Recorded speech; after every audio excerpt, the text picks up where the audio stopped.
way to stop the first-place team is to spend 8 dominating innings on the mounds. Another way you can work your way past the top team is crafty defense in key spots of the game. Finally, add a clutch game-changing home run.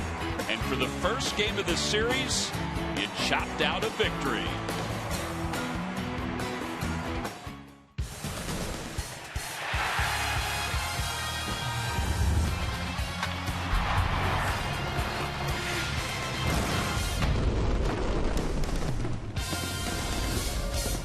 Last night was certainly the kind of night where you're looking for somebody to high-five, particularly from the 6th inning on. Today, on a beautiful night here at Citizens Bank Park, looking for some baseballs, a little extra batting practice. The Phillies and the Braves, Game 2 of this 3-game series. Hi, everybody. I'm Tom McCarthy, along with Chris Wheeler. On the heels of last night's 2-1 victory by the Phillies, they go after game number 2 against the team with the best record in the National League, the Atlanta Braves. Now, there are a number of components that have helped the Phillies recently, but one real big component is that of Cody Ashley III. He's been terrific, Tom, both offensively, defensively. He's done basically what he's done throughout his career in the minor leagues. Starts slowly and then really comes on and has a big time of it. Cliff Lee was pitching the game last night, as you said, and had a tremendous outing, but Cody Ashley really helped him with that play. Here's the play of the game, though. First out of the 9th inning. He's guarding the line. He has to come in, anticipate where that ball's going to hop, and have himself in throwing position to get a really fast runner in B.J. Upton. Of course, he won the game with one swing of the bat. Mike Minor was sailing along, gave up a 3-2 base hit to Darren Ruff. Next pitch to Cody Ashley. Said he was kind of looking for something after the first 2 at-bats. He got it. He hit it out of the ballpark. Since August 1st, his numbers are tremendous, considering he started his big league career 1 for 17, and he's still been able to do that. And a lot of these numbers have been accumulated against left-handed pitching. So the guy has done a tremendous job. Yeah, you kind of look at what he's done. Among rookies since the 1st of August, he's in the top 5. Among third basemen, he's in the top 3 in batting average. All right, well, he's going to have to deal with another lefty tonight in Alex Wood, a kid out of the University of Georgia who's going to pull his attention away from the Georgia-South Carolina football game to pitch tonight against the Phillies. Yeah, and if you stay in against this left-hander, you're really staying in as a left-handed hitter, because he is funky. Watch this delivery, how he rocks back. He's a big, tall guy, about 6'4", 6'5", can bury the slider inside. He's going to throw a lot of fastballs, but he'll pitch inside to right-handed hitters, and he'll use his fastball very effectively, then maybe throw a breaking ball backdoor to a right-handed hitter, or the breaking ball away there, he backdoors a right-handed hitter right there, even though that pitch was outside. He really does have good stuff. This guy started out in the bullpen. They've needed him in the starting rotation since August 1st. These are his numbers, which are outrageous when you consider he gave up 7 earned runs his last time out against Miami. So when you look at numbers like that and you think a guy gave up 7 earned runs in 2 1/3 innings, he hasn't given up much to anybody else. No, he really hasn't. In fact, fastball, fastball, fastball. That seems to be the scouting report, but you also saw some of those breaking pitches as well. It's Game 2 of this 3-game series, the Phillies and the Atlanta Braves. Wood making his 10th start. Kyle Kendrick his 29th start. Talked about how Kyle really needs to get the ball down to be effective. We'll see if he can do it when we return. Phillies baseball is brought to you by Toyota. Toyota's nationwide clearance event is going on now. Toyota, let's go places. By Xfinity, the official HD triple play provider of your Phillies. By Citizens Bank, where good banking is good citizenship.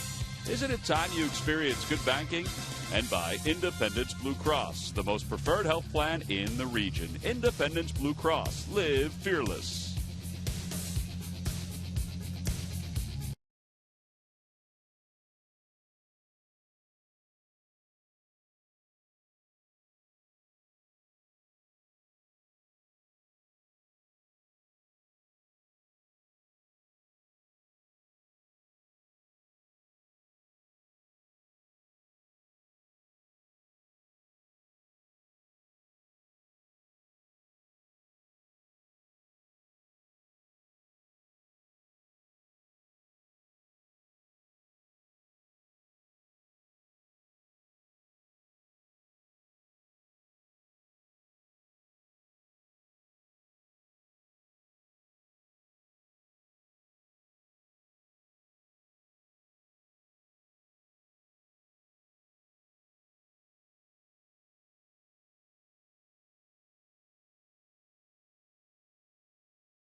Getting set to make his 29th start of the year. You can see on the big screen there's Chase Utley playing second base for the Phillies. We'll tell you about the Phillies lineup in just a little bit, but first let's look at the Atlanta Braves starting lineup for tonight's ball game. It's brought to you by Xfinity, your home for the most live sports. Pretty much the same lineup as last night. B.J. Upton leads it off in center. Justin Upton bats second and right. Freddie Freeman, the first baseman, hits third, followed by Evan Gattis and Brian McCann. Chris Johnson, the third baseman, bats sixth. In the bottom third of Uggla, Andrelton Simmons, and Alex Wood. And they will face Phillies right-hander Kyle Kendrick. Kendrick has had an up-and-down year. First half, very good. Second half, not so great. His record is now under 500 at 10-12. Yeah, and the hits per innings pitch, that's what's really hurt him. 195 hits and 171 2/3 innings pitch. Not a strikeout pitcher, so 42 more base runners there on the 195 hits. And it's really hard to keep your earned run average down and to keep runs off the board when there are that many base runners and you're not a strikeout pitcher. So Kyle knows he really has to get that sinker down a little bit more than he's been able to do. When he was effective, he had a tremendous changeup sinker mix and could really keep hitters off balance. Lifetime, he's had pretty good numbers against these guys. Yeah, here at Citizens Bank Park, he's 4-2 with an ERA of 3.91 overall against the Atlanta Braves. And it's time for our Nissan Keys to tonight's ball game. We're talking about Kyle Kendrick, and just for his own psyche, the Phillies would love to have him go out there and pitch a good game. So how about a good KK outing? And it's been fun lately watching some of these young guys. Like last night, for example, as we showed in the opening. Great job done by Cody Ashe at third base, both defensively and offensively. Well, he's ready to go again against another left-hander. B.J. Upton will lead it off for the Braves. Upton was 0 for 4 in last night's ball game. 0 for 4 with 2 strikeouts. This was after an 11 for 27 homestand. First pitch is over at the knees, so we're underway. Upton overall hitting 197 with 9 home runs and 26 runs batted in.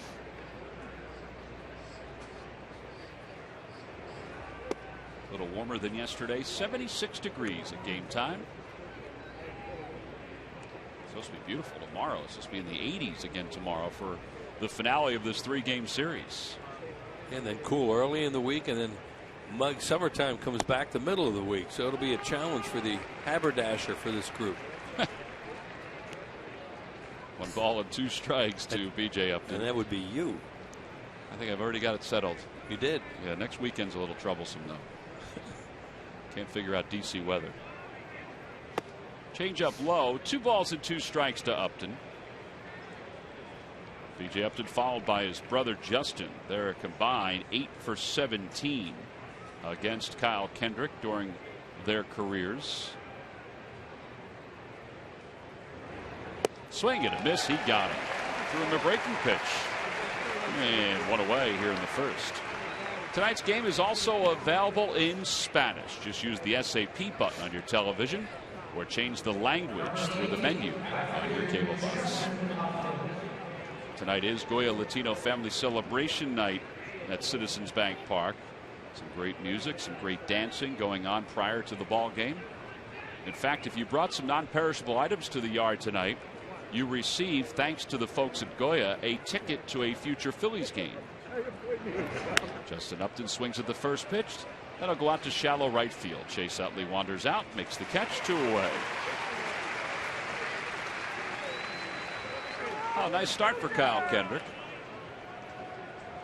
Yeah, he just needs to go out and get some people out and not look up and have men on base and then be in the stretch where he seems to slow the game up a little bit. The game moves along really well for him when there aren't a lot of base runners. When there are base runners, for whatever reason, it almost comes to a halt, and he seems to be getting, well, he's had trouble getting out of the jams.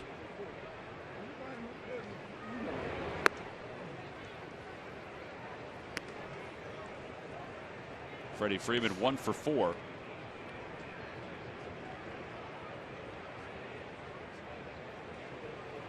Freeman overall hitting .305 with 19 home runs, 94 runs batted in, and it's 1 ball and 1 strike.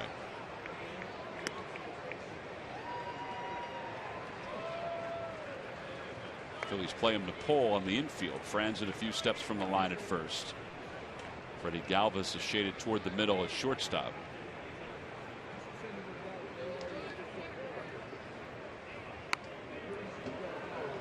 That sent some folks dancing in the Braves dugout. Right down the steps.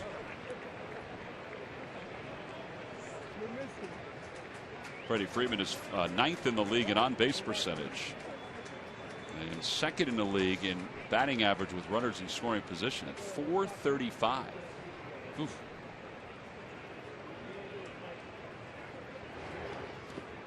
Try to get him to go fishing after a changeup, but it's 2 balls and 2 strikes. Well, what those numbers mean, he's a good hitter.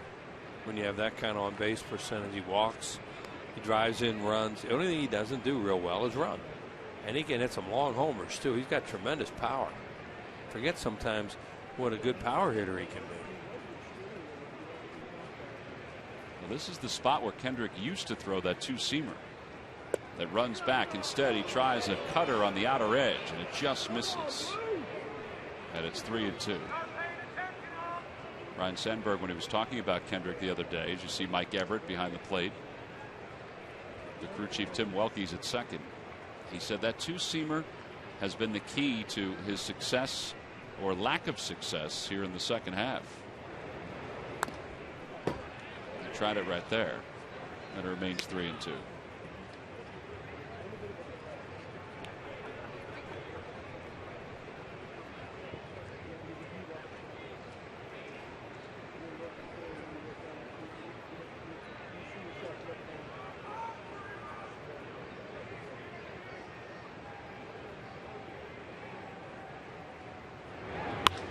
Out toward left field. It's not deep. Long run in for Ruff. He's there, and the side is retired. A 13-pitch first inning for Kyle Kendrick. Pretty comfortable for him. That's right. It's Goya Latino Family Celebration Night. That's some of the dancing we were talking about that took place prior to tonight's ball game.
De Venezuela, Cecita, center field, jardinero central, Cesar Hernandez.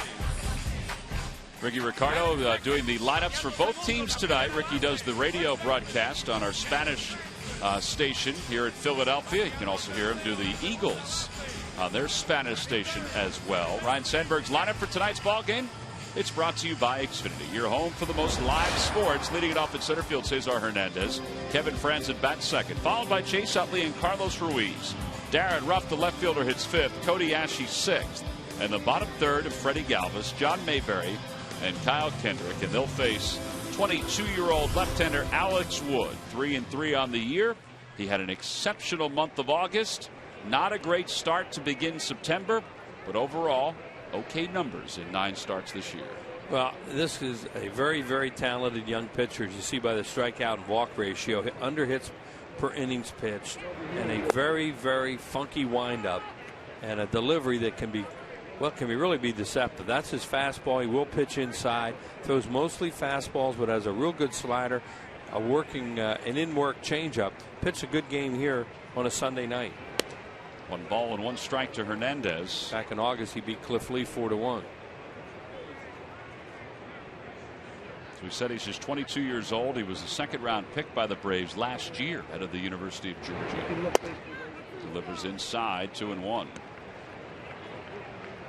They do a heck of a job drafting players out of Georgia. And look at this delivery. That leg gets back just where you want it, and then he rocks back and lets it go. That'd be one of those things that probably some organizations would say, well, we got to change that right away. We got to get rid of that. That's never going to work. And in this case, it looks like they just left him alone. It's working just fine. I think he's thrown that way for so long that but changing it would be adverse. But you know how some people are. You know, they'll look at something like that and say, that's no good. We got to get rid of that. Chopper back toward the middle. Dan Uggla ranges to his right. Threw a little wide, but Freeman holds onto the bag. One away. I think Uggla all of a sudden realized there was a fast runner. And a very fast runner going down the line. He better get rid of it. I thought that as he was going after the ground ball. I was like, well, he's going after that rather casually. Yeah. It's like it dawns on him all of a sudden. I better get rid of this. Freddie Freeman, I mentioned what a good player he is. Sometimes you forget how good he is defensively also. And that was an excellent shift. That's what, as a first baseman, you don't want to commit too early. You know, you really have to see where the throw's coming, and then you decide what your footwork's going to be. If he had committed too early on that, he couldn't have done that. Well, now Kevin Franzen. Franzen 1 for 10 on the homestand so far.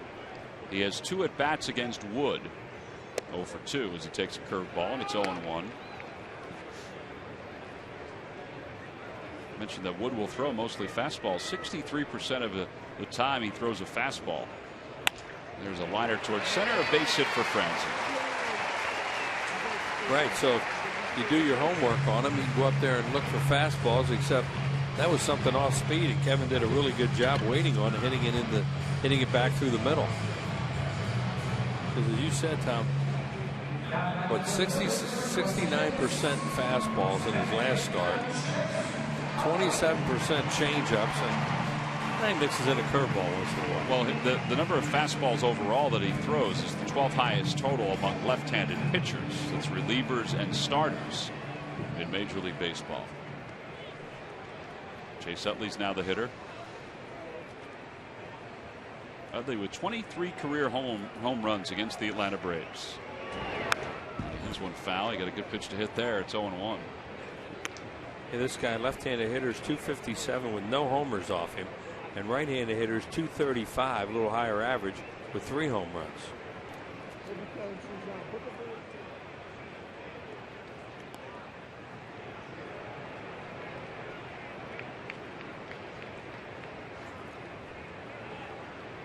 Short lead for Franzen. Utley chops it towards second. That could be 2. There's 1 and 2. 4-6-3 double play. Side is retired. 9-pitch inning for Alex Wood, who played our first. And now we move to the second.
the San Diego Padres. 3 games beginning this Tuesday. All 3 games are at 7:05. Tickets can be purchased 24 hours a day, 7 days a week by going to Phillies.com. Those folks went to the Majestic Clubhouse store and they picked out a number of different items that they could wear tonight. Evan Gattis hits one skyward toward the left field line and the stands. Rough is over and it's out of play. Evan Gattis tried to hit himself a first pitch homer there, and he got way out in front of it. Way out in front. Boy, he hits him high.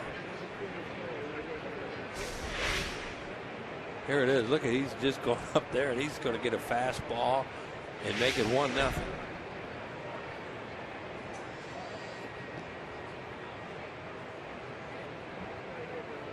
Ball's 1 strike now to Gattis. There's that breaking pitch that Kendrick has been working on more and more. They've tightened it up a little bit. You know, it's listed as a slider. It is really a slurve. Now, when he first started throwing it, it would tumble and sometimes stay too far up in the strike zone. It may still do that from time to time, but the 2 he's thrown tonight have been much better than what he's thrown recently. Swing and a miss. He got him with the same pitch. There's 1 out, and that's the 2nd strikeout. Yeah, it's a good pitch to throw when you're heading the count like that, too. Because it does, as you said, has some bite to it and some tumble. It's a pitch early in the count, too. It's not the worst thing to throw real early because they may take it. You could throw it over for a strike. With 1 away, McCann is the batter, 0 for 2 in last night's game. He was also hit by a pitch. Inside corner, 0-1. That's that 2-seamer you're talking about. It runs a little bit.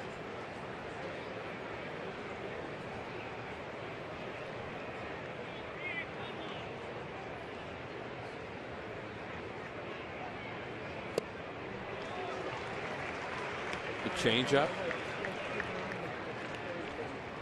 He's working with 3 pitches here tonight. And so far, so good. 4 pitches, actually, when you consider that new breaking ball. No balls and 2 strikes. There's the 2-seamer and a called strike 3. That's the first time he's thrown it that effectively in this game, and that is a money pitch for Kendrick when it's running the way it did right there. Yeah, and you get an umpire giving you a call on it, too. McCann didn't think it got there. If I got there, he knows as a catcher whether it crossed home plate in the front of home plate before it came back. You know, we can't tell from here. But there's the grip of it, and what he tries to do is it's a sinker that he starts at the left-handed hitter, and then it'll run, hopefully, freeze him, and catch the plate. Well, here's Chris Johnson, the National League's leading hitter at .330, just ahead of Michael Kadire. Johnson was 1 for 3 last night. He did strike out 1 time. He's having a good year against the Phillies. In fact, he's having a good year against just about everybody. That's just what they thought they were going to have. This guy in September flirting with a batting title when they got him. Never know. Dad, a longtime coach in the Red Sox organization at one time, was their first base coach, an outfield instructor. Chris Johnson is out of Stetson University down in Florida.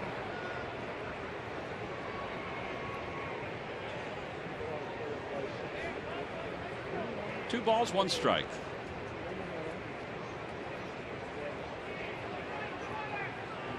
Ground ball toward third, fair ball. Backhanded on a hop by Ashe. Floats the throw high. Franzen applies the tag, and the side is retired. People helping people. That's what Kevin Franzen was doing right there on the high throw from Cody Ashe. 1, 2, 3 go the Braves. 6 up, 6 down.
your Philly teams right from your smartphone.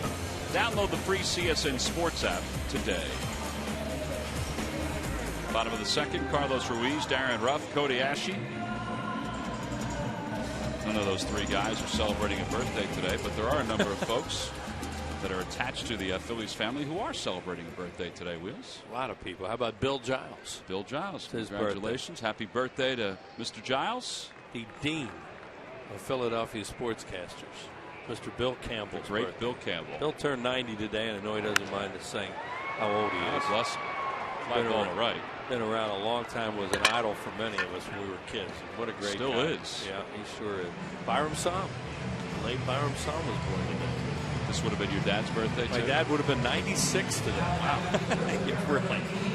And last but not least, of course, is Jeff Halleckman, our producer. Yeah. He's not 96, is he? He makes us feel 96 some days. No, he is. He carries a heavy burden down there in the truck, but that's quite a group of men right there. Congratulations to Jeff. Happy birthday to all. Hope they enjoyed their Saturday and are still enjoying it. Darren Ruff is the hitter. No balls and 1 strike to Ruff. Ruff is 2 for 4 against Wood. Ground ball to third. Chris Johnson. And there are 2 outs. Well, last night the Phillies won 2-1 over the Atlanta Braves. And Murph, it's becoming a growing trend. Not only the low scoring games, but also these tightly contested games for the Phillies. It seems like it's in each and every ball game. It seems like it's a tightly contested one. In fact, 11 of their last 19 games have been decided by 1 run, and the Phillies have played very well in those 1-run games. They are 9-2 in those 11 games. And before that, just to give you some perspective, in the 35 games that were decided by 1 run or less before that, just 14-21 earlier this season. So perhaps some of the young players starting to learn what it takes to win these tight ball games, because they're doing it with much more frequency now, guys. Well, and that's good. I mean, I think that also helps a little bit too when you're able to pull out victories like this. I mean, you'd love to win games 6-1, 7-0, 10-0, whatever, but hey, the pressure, I think, makes you better when you're able to handle it. And guys like Cody Ashe have been able to handle it. Yeah, absolutely. They wish they were put together offensively more so they could run up some big numbers and beat on people. But yeah, you learn how to play the game when they're tight games, no doubt about it. You know what's remarkable, guys, is Ryan Sandberg has 11 wins as interim manager of the Phils. 9 of those are by 1 run. So playing a lot of tight ones for Rhino as well. He's well aware of that, yes, too. He is. He's graying before our eyes. Just below the knees and inside, 3-1. Phillies are 11-10 since Sandberg took over from Charlie Manuel. He knows that they haven't had a whole lot of laughers. There's ball 4. Ashe's aboard, a 2-out walk. One of the things about Ashe, we talked about it last night in the opening, the way that he handles himself against left-handed pitching. And here you go last night. Said he went up there and looked for a fastball. He had gotten a pretty good idea of what Minor was trying to do with him and with some other hitters, and decided he was going to get one, and he hit it out of the ballpark. And that's a very good at bat he just had off this left-hander who's tough. Freddie Galvis will now dig in. Galvis 0 for his last 17 here in the big leagues. That's a carryover from his last time here in Philadelphia, making his 39th start overall. Look out there, and B.J. Upton plays almost everybody really deep in center field, so there's a lot of room in front of him. There he is. See how deep he is? That almost looks like a no doubles in the 8th or 9th inning. You know, folks may tell me I'm wrong, but I thought when he was with the Rays, he played a very shallow center field. Remember that logo they used to have at Tropicana Field, that little, whatever it is, the sunburst? I didn't think he played that deep with the Tampa Bay Rays. I don't remember. Notice he's been with the Braves, he's deep. Yep. Johnson charges, bare hands, no play. Bobbles that one. And the Phillies will have their second hit. And that puts runners on first and second for John Mayberry. Speaking of the American League East, on our Toyota Major League scoreboard, the Red Sox defeated the Yankees 13-9. Johnny Gomes had 3 hits, including a home run. I think the Yankees have scored 8 runs in their last 3 games and have lost all 3. I think I read that right today. Well, the Red Sox threw a 12 on them last night, right? And 13 today. Yeah. So 25 runs in 2 games. Yeah, so it's 3 in a row the Yankees have lost. So now they're 11 back in the American League East. I think that's right, Wheels. I think it's 3 straight games where they've scored 8 runs or more and they've lost. Well, that means that team ERA is taking a hit. John Mayberry's the batter. Mayberry takes strike 1, a fastball. Should be losing games when you score 8.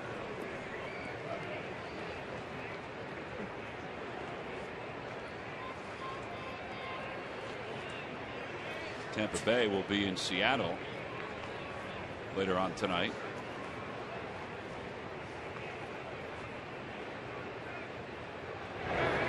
Change up, and it's 0-2 to Mayberry.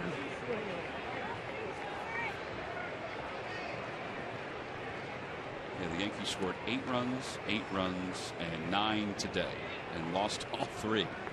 Yeah, and lost by a lot. It's not like they scored 8 and just, had a 1-run loss. They gave up 34 runs in these 3. Yeah.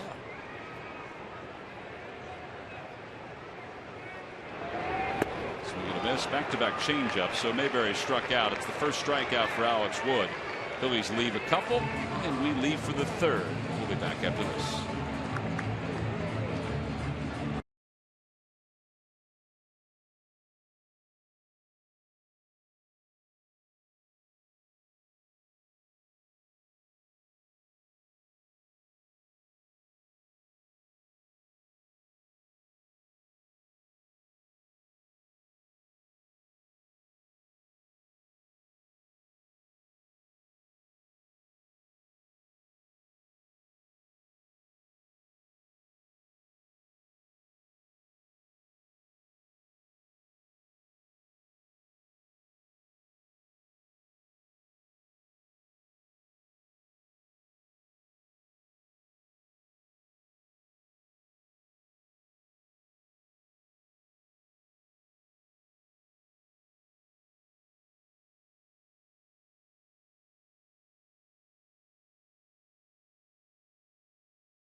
Log on to Phillies.com. Go to the fans section for all the information. Please submit your answer on the subject line. All right, Wheels.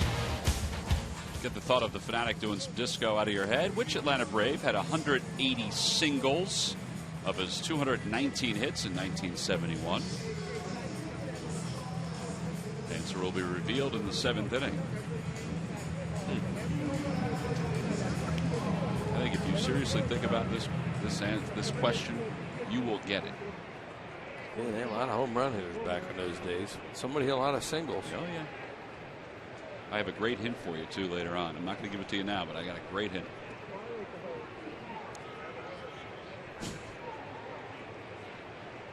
Top of the 3rd, Dan Uggla leads it off. Uggla hitting 183 this year. Yeah, that pitch got him. The breaking ball, something slow. He just ducked right into it. Change up. It was one of those where he just couldn't get out of the way. Yeah. Wasn't going to hurt too much. To change up and to just started chasing him, hit him right in the back of the arm, right near the shoulder. Andrelton Simmons now the batter. Simmons homered in last night's game in his first at bat, hitting 8th. First time Kyle's worked out of the stretch tonight. This is where you want to see him pick it up and keep going because he has good stuff here tonight. That pitch just got away. He has some confident stuff too. You know, he's comfortable with throwing it. That ball's lined through the hole on the left side, a base hit. That was one of those breaking pitches that we talked about. So it puts runners on 1st and 2nd and gives Wood, who's 0 for 18 this year, gives him a chance to sacrifice the runners up into scoring position. There's one sacrifice in that 0 for 18. Monday, September 16th, the Phillies will kick off a 3-game series with the Miami Marlins. All 3 games are night games. That first night, it's a Hatfield Dollar Dog Night. It's the last one of the 2013 regular season. Stop by the ticket office, pick up some tickets, or go to Phillies.com. Alex Wood squares. The runners lead off. So Kendrick has to throw a strike. It's the #1 thing when you're out there and a guy's going to give himself up. You don't necessarily want him to bunt them over, but you don't want to walk him. And they're not going to take the bunt off with this guy when he's 0 for 18.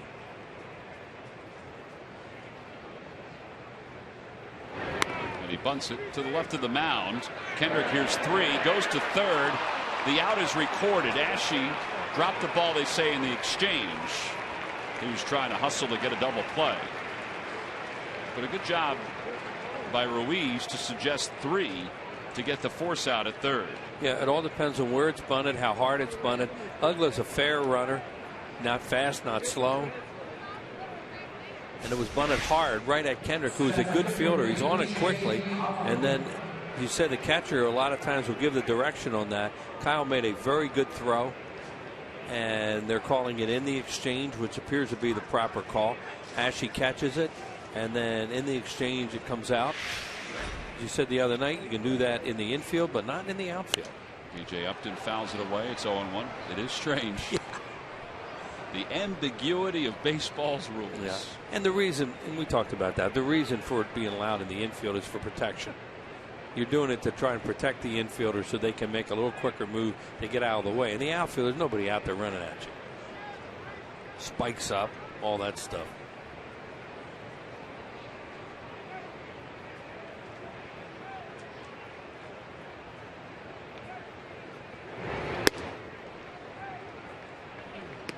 Ball, 1 strike. It was a cutter from Kendrick.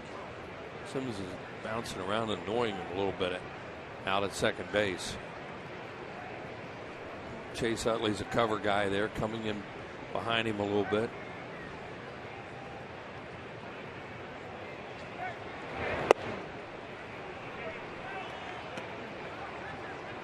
And a real break there by getting that out at third base. You can pitch your way out of this. And not break in that it was a good fielding play by Kendrick.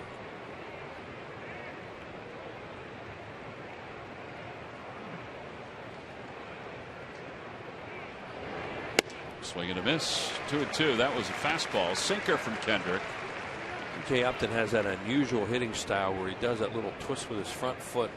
And you talk about timing a lot of times. A lot of guys go with up and down with the foot. This guy just he turns it real quickly in the batter's box, and that's his timing mechanism. And I guess sometimes he gets a little out of whack with it. You watch his front foot, and it's very different.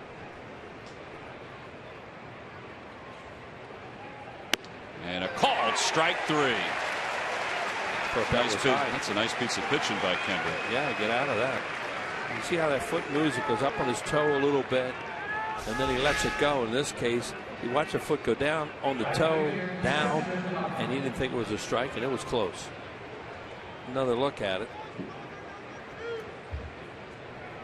Well, the depth of now see how he does that with his toe, and then he gives a little twist, and then it goes down.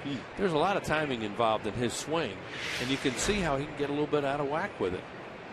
For a lot of this year, he's been out of whack with it. Right. And you look at the back of his baseball card, and he's had some real good years, or he wouldn't have gotten that 5-year deal. Justin Upton takes outside. It's 1-0. Phillies were after him for 3.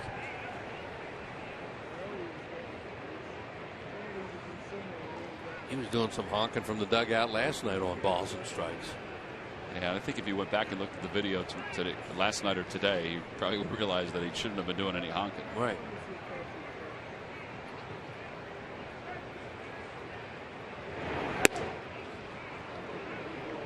Missed on a couple of cutters. It's 2-0 to Justin Upton. He popped out to second his first time.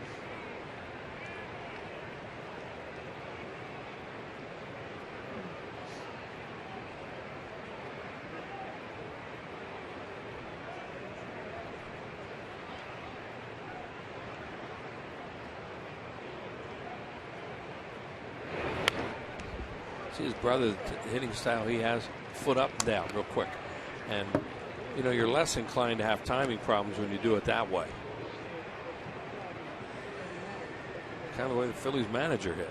Ryan Sandberg had that up and down, real quick up and down step. B.J. Upton has that little toe thing that he does. Everybody has a way of getting started.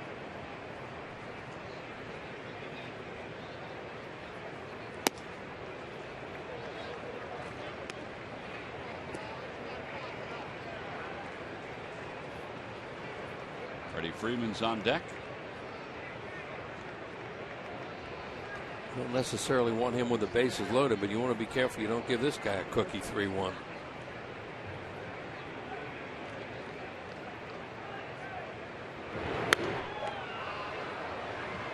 Give him something off speed then. Got him out front a little bit.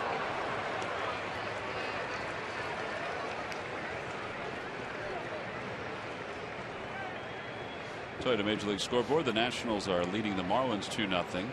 Ryan Zimmerman has a 2-run home run. Bryce Harper was scratched from the lineup tonight right before first pitch. No reason was given, but you know he has been battling the hip and the knee injuries for most of this year. Runners go, and the pitch is just a bit low, and the bases are loaded. First walk issued by Kendrick. For years, StubHub has been the place to go for Phillies fans to purchase tickets. And StubHub makes it easy every single day. So get to StubHub and grab your seats today. First ball, fastball hitter, RBI situations, Freddie Freeman. Top of the list. There he goes. Sinker was down and away. It was a good pitch because he's up there hunting fastball, and Kyle beat him with a sinker down and away. But Freddie Freeman, more and more you've watched him over the years, he will swing early when he has men on base because he wants to knock them in. He's not leaving them out there for the next guy.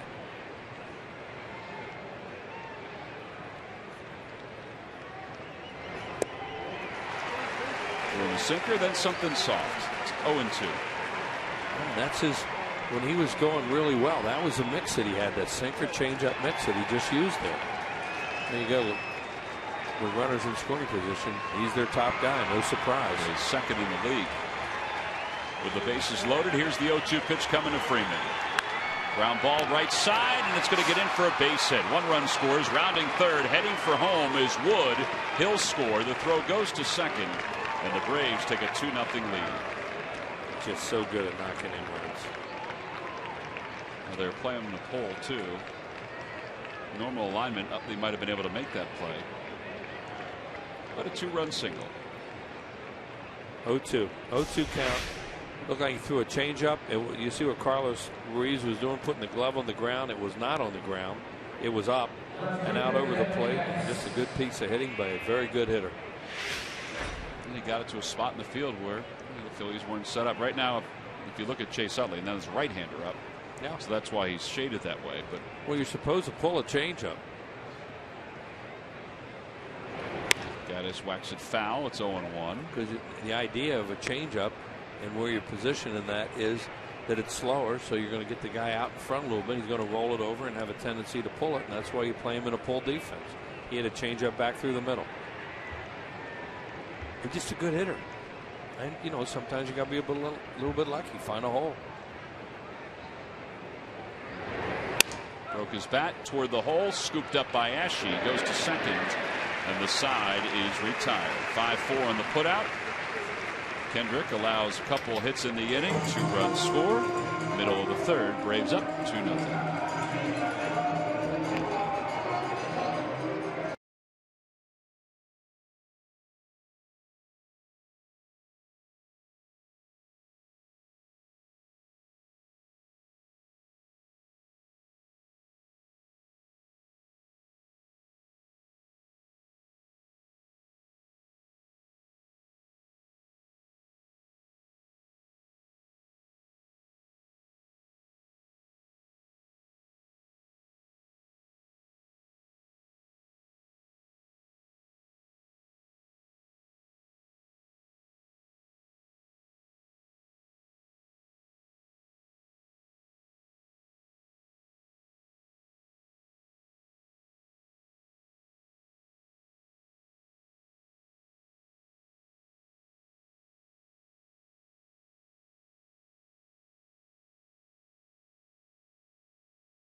coming in. Phillies trail at 2-zip. They will send Kyle Kendrick, and then the top of the order, Cesar Hernandez and Kevin Franzen to the plate. There's two of the Phillies ball girls, part of the Red Goes Green team. Each and every night, Phillies have ball girls that are down the right field line and left field line. But girls like Alicia, who's on your left, what they do is they kind of go around and help with some recycling around the ballpark. Time for our Coors Light Freeze Cam, and it is Goya Latino Family Celebration Night. Saw those dancers down under the stadium earlier today. They were getting ready to go out. They did a great job, and I think entertained the crowd tonight. It's a hip-shaking night here. Hip-shaking night. It's great music. Some of the youngsters out there, too. That kid right there in the purple jacket, man, he could dance. Well, there's nobody out there with two left feet. They're good. Not always good with colors. I think that might have been fuchsia. Okay. That color. That's our Coors Light Freeze Cam, brought to you by Frostbrewed Coors Light. You are the haberdasher. Yeah, I think tonight, though, Murph, you're out in the crowd. I am. I think tonight, though, it may have misjudged the weather. I think the light sweater we're wearing might be a little too much for tonight. Murph, what do you think? Well, I've lost 4 pounds so far. You know what? No, it's actually a beautiful night, and this is fine. The sweater's fine. It's working out just fine. All right. It's going to get cooler as the night goes on. 3 out of the 4 of us would agree with you. Yeah, we'll see if the other guy has one. We'll bring him in later, and he'll discuss that. Kyle Kendrick takes inside. It's 1-0. Had another adventure tonight. It was very entertaining, and I'm sure Tom will go there later. Well, when he did get the new sweater today, the young lady in the Majestic Clubhouse store reminded him that there are only 3 left at his size if anybody wants to purchase them.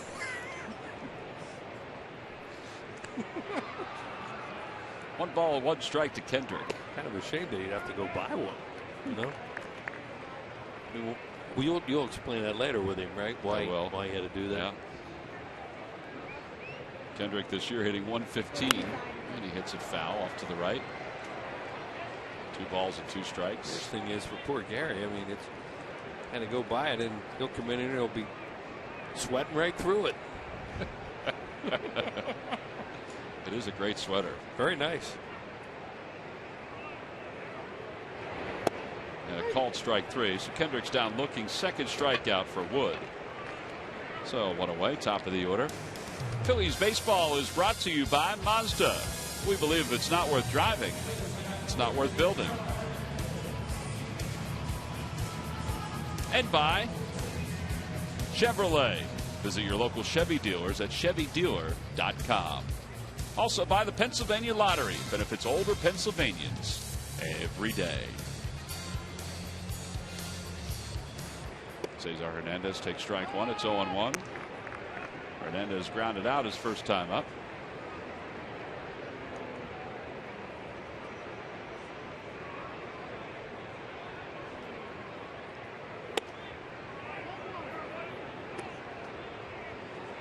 Cesar playing center field tonight.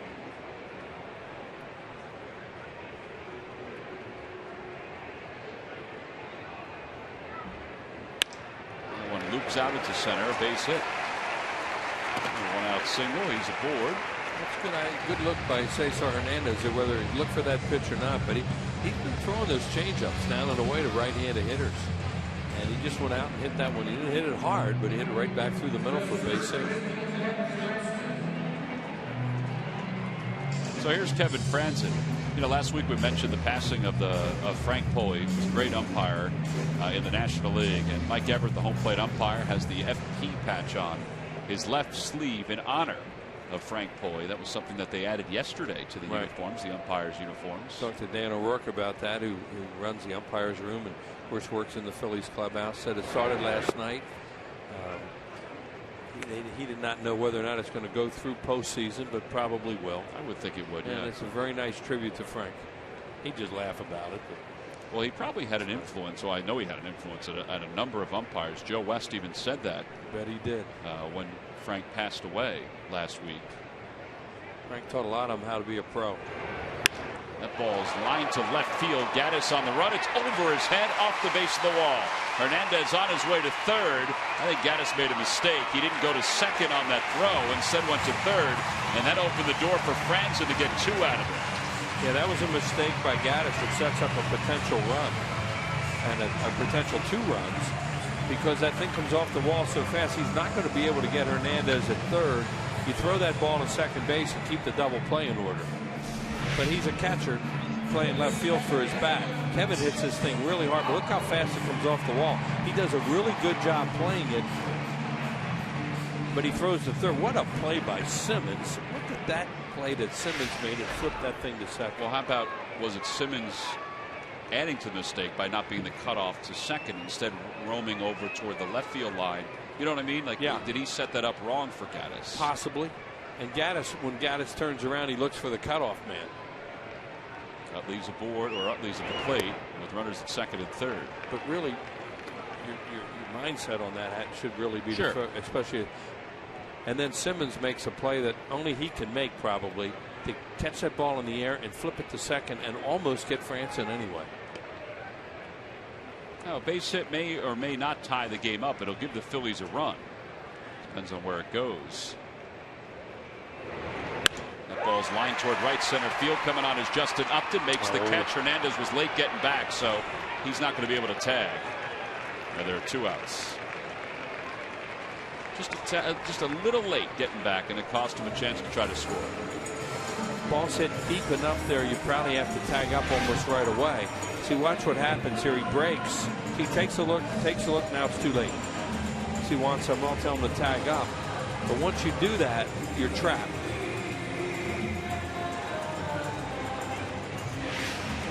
It's happened so fast. You know, you look at it and you analyze it. But when you're down there, all that stuff happens so fast. And if you make a mistake, it's over. Now, yeah, there's also judgment involved in that on how deep it is. I think on that ball where it was hit, you really have to go tag up right away. Because no matter what, if it hits on the ground, you walk home. Well, now they're going to need a 2-out base hit from Carlos Ruiz to maybe tie this ball game up. Phillies have 4 hits so far through the first 3 innings. It's a shame for Chase Utley, too, because he hit a BB right at the Upton brother who plays more shallow. Runners lead off second and third. Ruiz is 0 for 1. Breaking ball in there for a strike. That's where the Phillies need a clutch 2-out hit, the way the Braves just got one. They got theirs with 2 strikes. He's been picking them up lately with 2 outs. Runners in scoring position.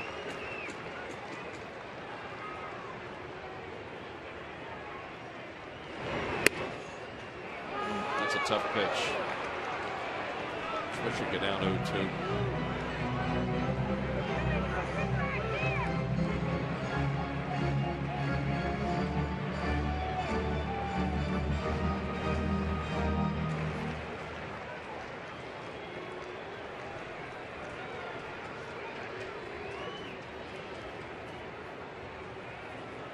Inside, so 1 ball and 2 strikes. He tried to sneak a fastball in on him.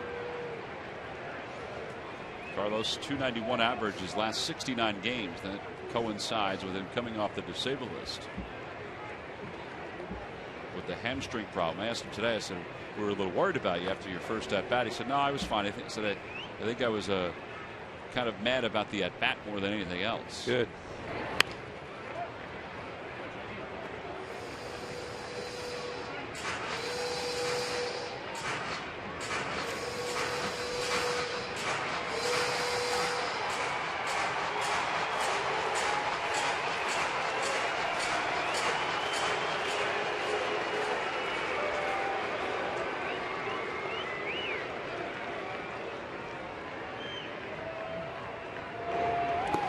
Dirt.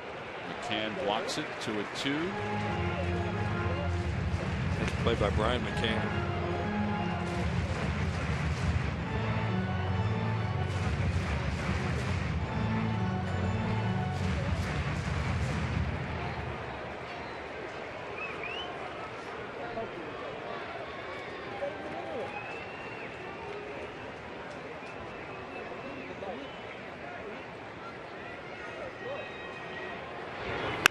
Line drive, base hit it to left field. That should tie the game up. Hernandez scores. Here comes Franzen. The throw to the plate is not in time. A 2-run single, and we're even at 2. That's fun baseball when you see two guys get 2-run singles with 2 strikes and 2 outs. I know it's early. It's only the 3rd inning. And those are really big hits in this ball game, the way these pitchers are throwing. There's Carlos, really levels off and nails that baby. And they were playing him towards left center a little bit. Gaddis has no shot. He does a good job with the cutoff man there because he keeps it low enough to keep Ruiz at first base. 2 RBIs for Ruiz, his 25th and 26th of the year. Here's Darren Ruff. Phillies have 5 hits now against Alex Wood.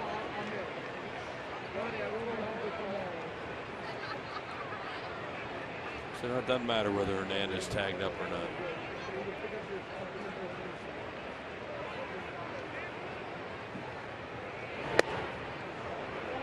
Look at McDonald's Phillies home run jackpot contestant is David Clark of Wilmington, Delaware. Phillies hit a home run in today's game, then David will win $100.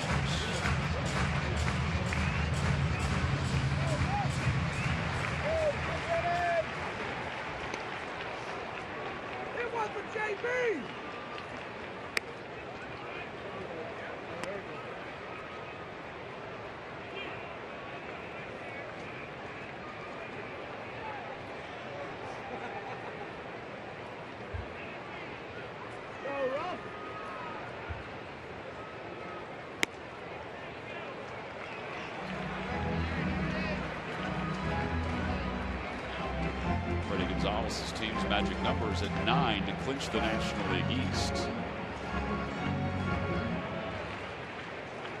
Yeah, it's a matter of time to see how well they play.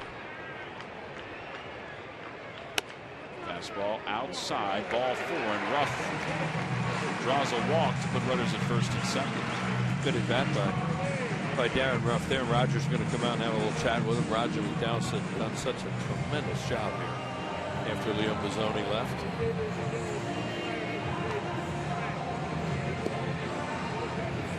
Thinking of him last week when we were at Wrigley Field. He's with the Phillies. He used to take a hose and go out and shoot it at the bleachers. That was really funny when he was on a real hot day like last Friday. Roger would be out there with a hose cooling everybody off. Ryan Matson did that too at one time. Monday night at 5, a recap of the Phils-Braves series. Live reports from Washington, and Brian Westbrook is in studio to preview the Eagles-Redskins matchup. All that and more on Philly Sports Talk, presented by Classic Nissan. Monday at 5 on Comcast Sports Net. Brian Matson, Roger McDowell, couple loose cannons. It'll be very interesting to see what Ryan Matson does next year after being out these last couple of years with that arm problem. You know, the good news is he got paid a lot of money to do nothing, but the bad news is that guy liked to compete. It's a shame he hasn't been able to pitch. And he was very good at it too. He would have really helped teams. 0-1 pitch to Ashe. Swing and a miss at a changeup. 0-2. A little more trouble staying in against this guy right now. So you don't give up on Ashe even with 2 strikes.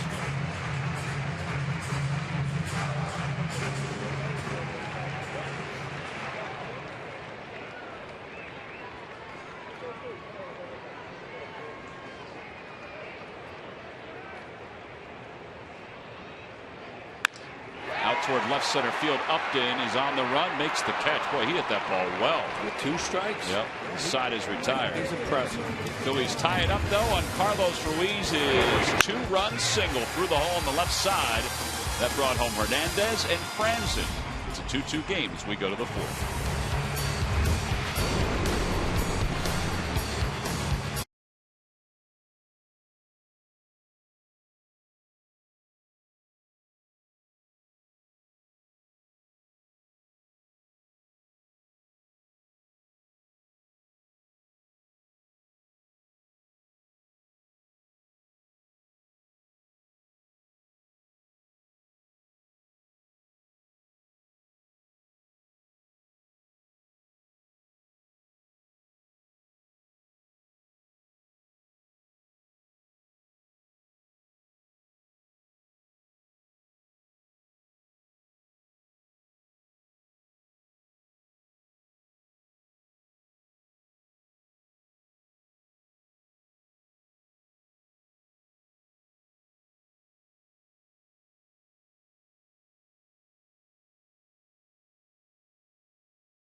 satisfy your sweet tooth or a healthy snack to keep you in playing shape, WB Mason has all the bases covered.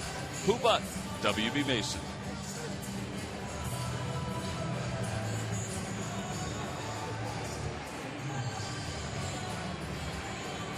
Top of the fourth, Phillies and the Braves tied at 2. And Brian McCann will lead things off for Atlanta against Kyle Kendrick.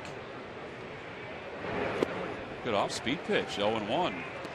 Sarge Kendrick, he's always been a guy that can pitch backwards, but he's thrown more changeups, cutters, and slurves than sinkers tonight. Yeah, no doubt. Almost getting away from the slider there a little bit.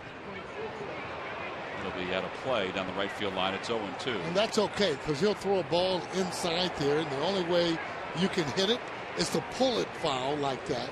Hard to keep that ball straight. But you're right, that off-speed pitches have been like his bread and butter, if you will. There's the two-seamer. He got him looking on that two-seamer the last time. He just didn't get it back all the way.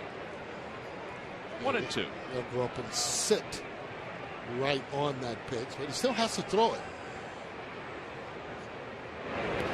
Check swing.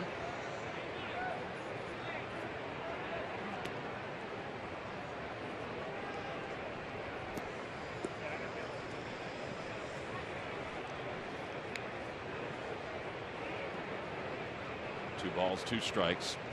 Kyle last year was 11-12 with an ERA of 3.90. He threw 159 in the third innings. So he's at 175 innings right now this year.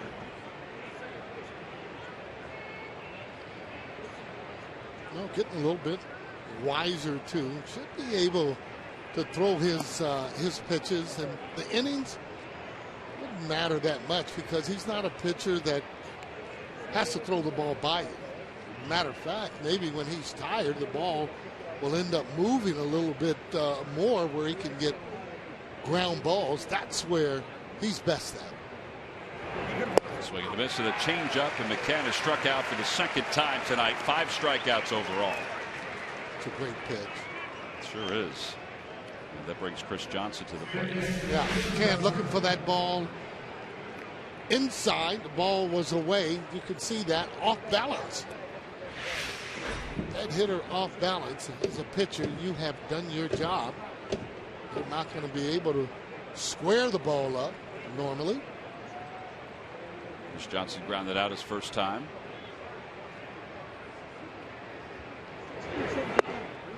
Works it inside, 1-0.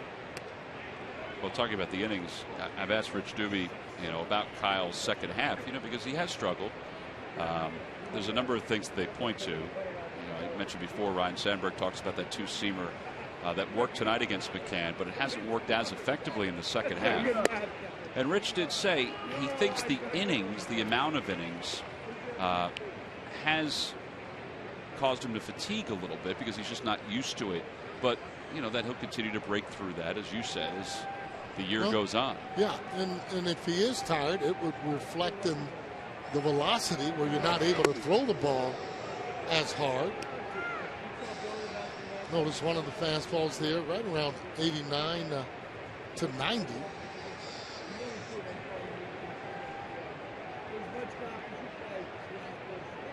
But I always felt, though, with all the different endurance work that, a pitcher will do over the course of the season, that's what really takes you on through the season.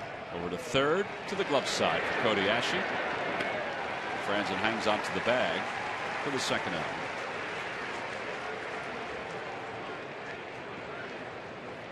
And with 2 outs, it'll bring Uggla to the plate.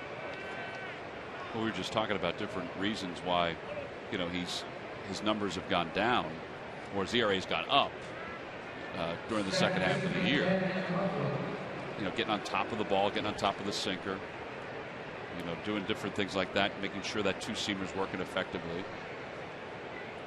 Yeah, he's, again, for me, not a strikeout pitcher. Being a control pitcher, you're going to be right around that 500 mark, maybe a few games over during the course of your career. But he competes, and his job, again, give the team a chance to win.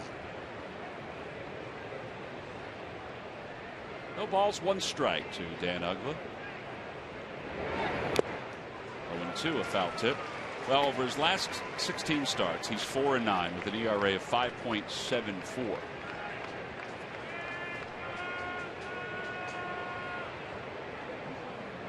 The combination of things, though, for this year, not scoring a lot of runs. Defense hasn't been up to par. I agree with that. They appeal, no swings, says Dan Bellino. It's a good pitch. Good pitch where you want it out of the zone, however. Looks dead red all the time, meaning he looks fastball all the time. You know, they could have said he went on that. I don't know if anybody would have argued. Well, sometimes they want you to move that bat all the way forward. I mean, it's never really clear cut, especially when it's judgment on whether or not a hitter swings at it.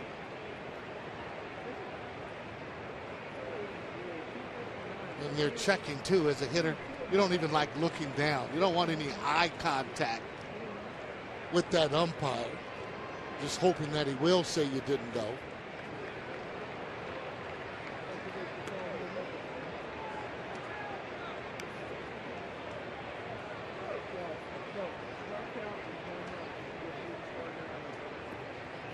Uggla still sitting on fastball.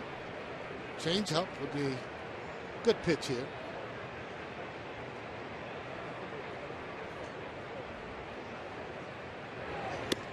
He just walked him. So Uggla, who is 5th in the league in walks, has been hit by a pitch tonight and gets that walk there, and it brings Andrelton Simmons to the plate.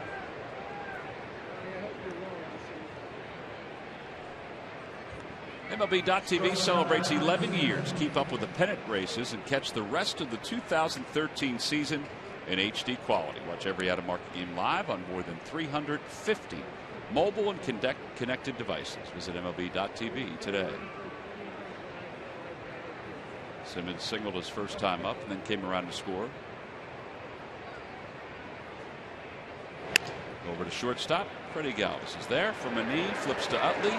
In time, side is retired. No runs, no hits, and 1 man left. We go to the bottom of the 4th. It's the Braves 2 and the Phillies 2.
Buy Dodge. Visit Dodge.com or your local dealer today.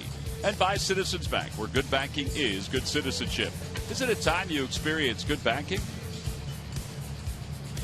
Bottom of the 4th inning, the Phillies and the Braves tied at 2. The Phillies tied it up with 2 runs in their half of the 3rd. And now it'll be Freddie Galvis, John Mayberry, and Kyle Kendrick due up against Alex Wood.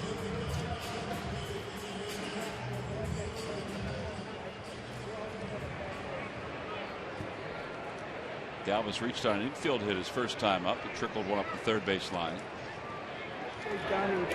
1 ball and no strikes.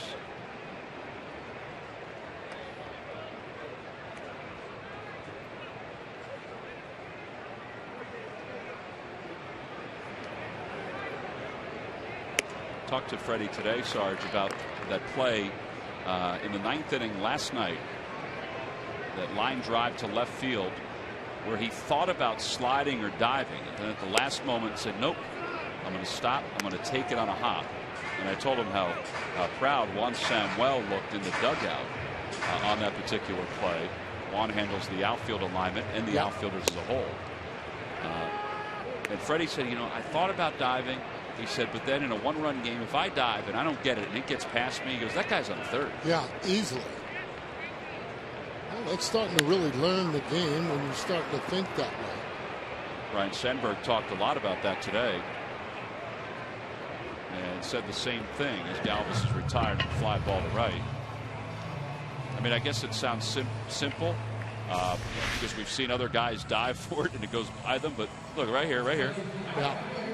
Well, always, and we've talked about it, you play against, and he wasn't in no man's land, no way, with that angle and the way that he was going, running on the side of it when he had gotten to it. But more importantly, smart enough to know that was not the time to dive because you play on the scoreboard.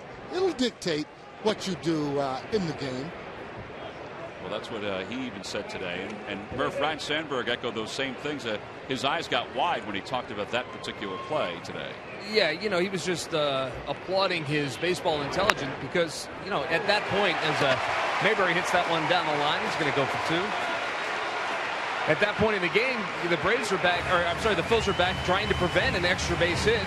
And if he dives for that, doesn't make it, it's obviously going to be an extra base hit. It might even be 3, as Sarge, as you mentioned. So, you know, he hasn't played left field a whole lot, but he's got that baseball IQ that, you know, Charlie Manuel used to talk about that all the time about Freddie Galvis, and you can just see it no matter where he is, at third or short or second, and even out in left field, he just understands the situation in the game, and he plays that way. Yeah, that is a real good point there, Murph. I mean, baseball IQ, that's something that you end up developing over time in playing baseball. At a young age, however, Galvis has it, and Charlie actually talked about it, meaning they know what to do when the balls are hit, and in this case, a ball was hit, he didn't dive for it, and that's baseball IQ he's actually talking about.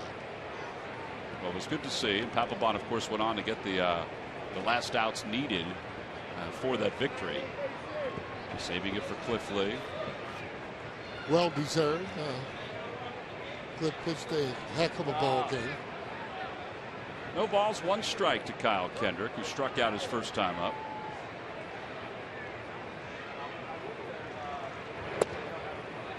Oh, 2.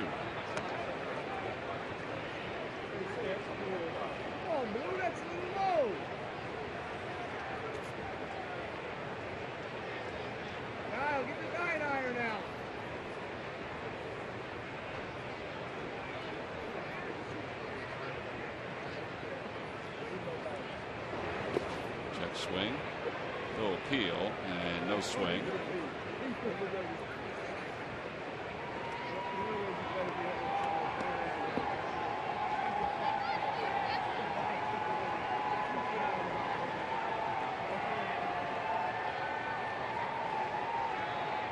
Alex Wood there. It's got a little bit of a jerky type of a motion there. You recall that type of a pitcher, a slinger. He kind of slings the ball, comes out of his glove. It'll be in back of him, and he'll sling it forward. He's been doing that actually since he was 12 years old when he was pitching, throwing the same way. Swing and a miss. Second strikeout. Second time Kendrick is struck out. Third strikeout overall. And there are 2 outs. Yeah, we've seen different motions over the years that are similar. Ubaldo Jimenez from the right side is somewhat similar to Alex Wood. Now, he hasn't been the same pitcher he was when he was in Colorado, but he's still been effective. Just got to get to that same arm slot every single time you throw. Yeah. You know, and again, confidence. And he's been doing that, you know, his whole career and even earlier. That means he feels comfortable. I'm sure that he's had pitching coaches trying to change him, but hey, if you've had good success, you got to leave guys alone. Goes at 92. Decent fastball. Talking with Don Sutton about him. He likes him. Said he has great demeanor on the mound. Not afraid.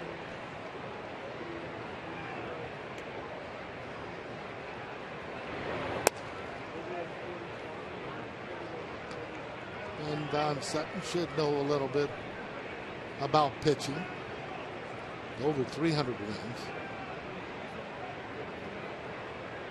Probably one of the better curveballs that certainly had in my time in play.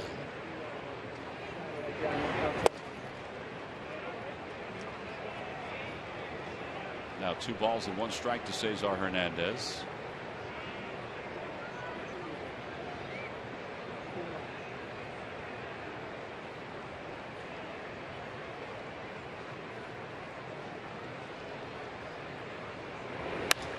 Down the right field line, that'll be out of play. 2-2.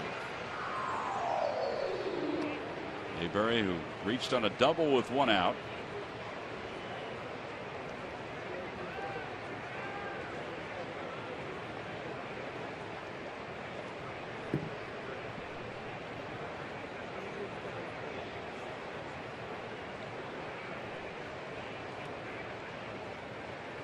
And that's just inside. I don't think Hernandez knew what to do there, Sarge. He was kind of rocking because he gave up on it, and it looked like it was pretty close. Yeah, they're pretty close, but inside, again, when you go out to hit the ball, that's real close. In a certain spot on the inside part of the plate, as a hitter, when you go out to hit it, if you don't really see the ball, that means it's too far inside. It is a ball. That's hopefully the position he got to and really recognized it. Be a good hitter. You got to know the strike zone to be a consistent hitter. Swing and a miss. Hernandez struck out. Side is retired. So 4 strikeouts for Wood, 2 in the inning. Phillies leave 1 in scoring position. We go to the top of the 5th, still tied up at 2.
Saturday and Sunday, the 20th, 21st, and 22nd.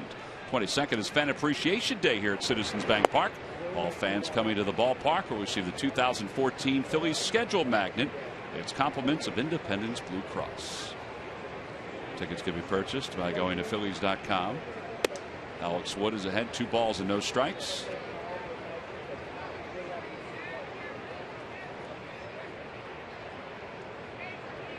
whether or not they'll just make him take a strike or let him swing. Good pitch there, outside part of the plate.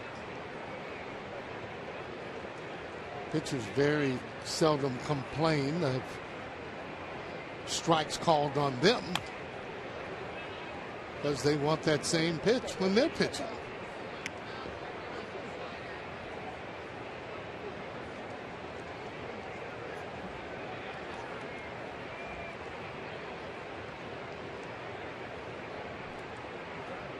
Two and two to Alex Wood.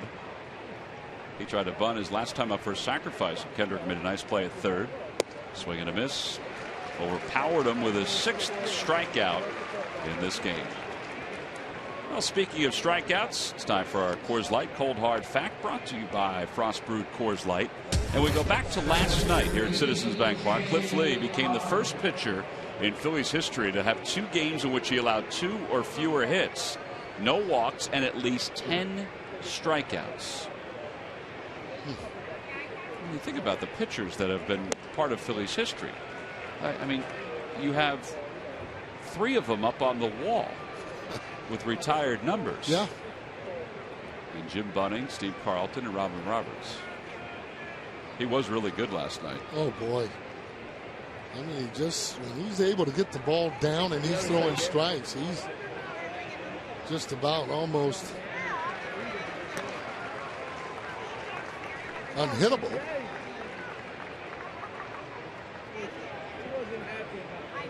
There's no way that he could actually see the ball. BJ has a tendency that would look like to almost say, well, I'm going to swing at this pitch no matter where it is. Before the pitch comes, you got to be able to look at the ball, determine what it is. That's a better take.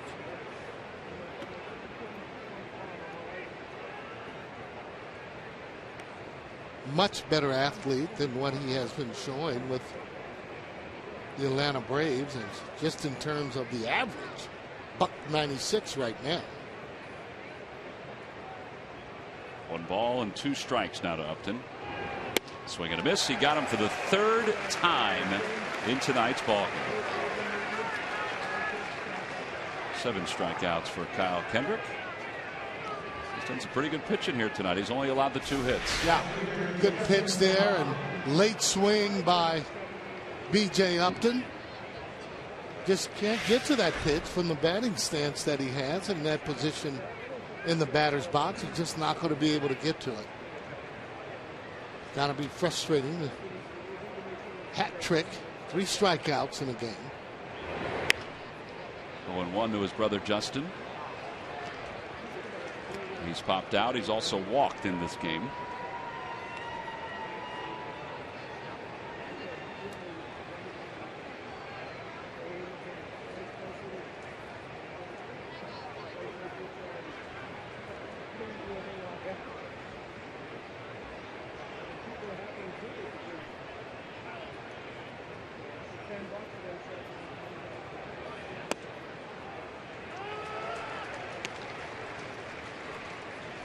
Good pitch.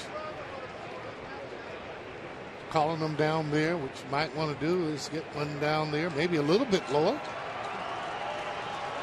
See if you can get him to swing at it or get a call strike on it. Swing and a miss. He got him. 8 strikeouts for Kyle Kendrick. That matches his career high. And we're only through 5. He just struck out the side here in the top of the 5th inning. Strikeouts 6, 7, and 8. Here's number 8. That's a cutter that blasted its way toward the outer edge. We'll go to the bottom of the 5th. Even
with collectible items like the 1919 Retros Night, the Chase Utley uniform, game-used base, a baseball hit by Dominic Brown in his walk-off victory against the Rockies. There's Chase's uniform. See the authentication down on the number 6. The official dugout lineup card from the August 24th historic 18-inning game. So many items to choose from. You can go to Phillies.com. Check out the Phillies Authentics Auction. Auction ends September 8th. Here's Kevin Franzen to start things off.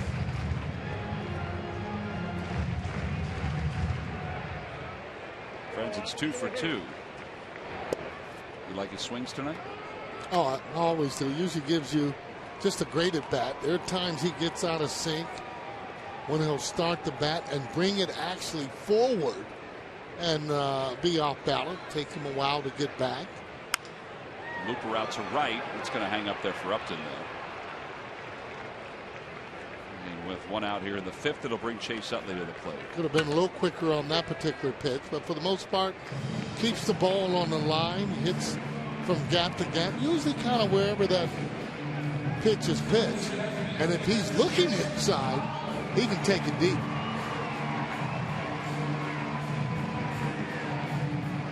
Chase is 0 for 2, a double play, and a fly out to right.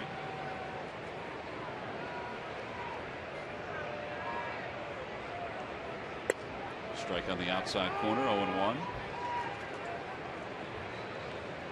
You really got to follow Wood's arm motion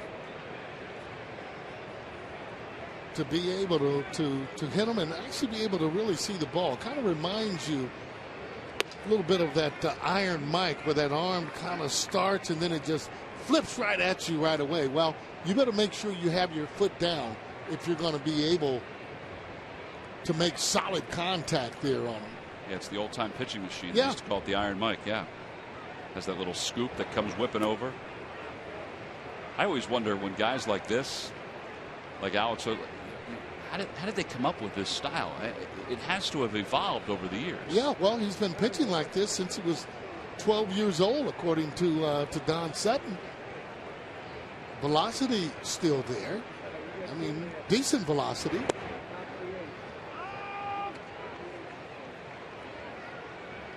There's a little Tyler Clippard in him too from the Nationals. You know, Clippard doesn't drop as much, but he has sort of that Iron Mike sort of feel. Yeah, that's a good example. It's now 2 balls and 2 strikes to Chase Utley. One out here in the bottom of the 5th.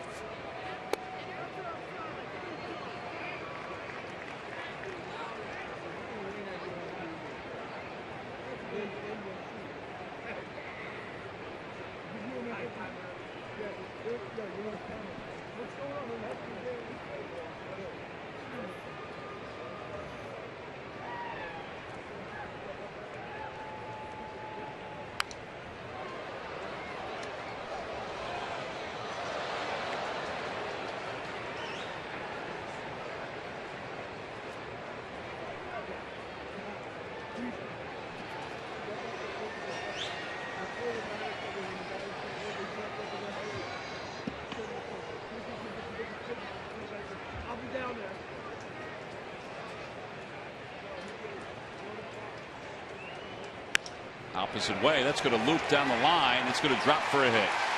Gaddis bobbles it. Utley, he just needs a little sliver of daylight to advance, and he's already at second. Yeah, well, that's why you end up running when you hit that ball from home plate. Utley does it just about all the time. Now, if you're not running hard there with that little bobble, you're not able to make it. He was actually thinking about going there from home plate anyway. Then after he sees the bobble right here, makes it an easy decision. Gaddis has to get around him. Now look at him. He's already thinking about it. He never even hesitated. Yep. That's just good base running on his part. All right, now so the official score will take that under consideration. That's why they gave him a double, because he didn't stop, and he was thinking 2 right out of the box. So he's in scoring position. Ruiz is 1 for 2, a 2-run single his last time up. Carlos waves at an off-speed pitch, 0-1. Yeah, not a good swing there. Not a pitch that he was actually looking for. Just fooled him on that. Been seeing the ball well, hitting the ball hard. getting back to where he's really feeling good at the plate.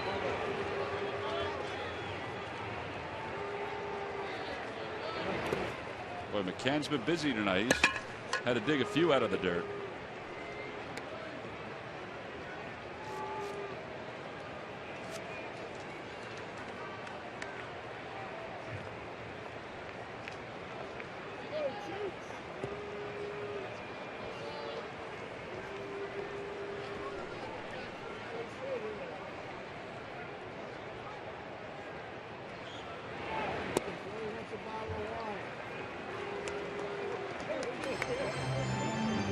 How about this here in the third inning? Just talked about guys, just solid. He's just driving the ball. That's a big hit right there, picking up his teammate, Jonah, giving him a little fist pump there. Way to go. Hitters count 2-1. And he hits that one down the left field line. Gaddis on the run. He's not going to get there. It's off the wall, and the Phillies will take the lead. The throw goes to the cutoff man. Ruiz slides in safely. He has 3 RBIs, and the Phils lead it 3-2. That ball's like a basketball right now coming up here for Carlos. Now we talk about guys maybe being off balance a little bit. He was actually kind of looking fastball, kept the bat back, he one-handed, and got good wood on it. That is not able to get it off the wall. Shows you how strong Carlos is. Utley coming in, reading that ball all the way as it goes off of the wall. So 3-2 Phils. They have 8 hits now against Wood. And Darren Ruff the batter, and he takes a strike. It's 0-1. Well, that was just terrific hitting. The ball down, not trying to do a whole lot with it, Carlos, and coming up with another clutch hit, driving in runs like he was doing last year, leading the team in RBIs.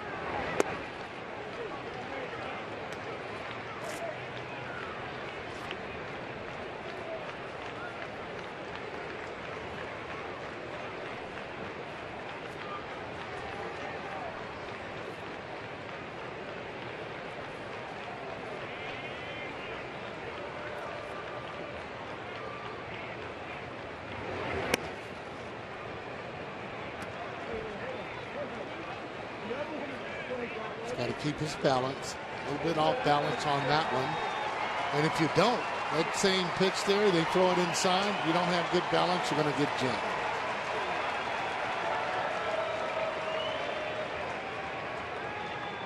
Got to be really quiet with the bottom half, meaning your legs. It's a good take.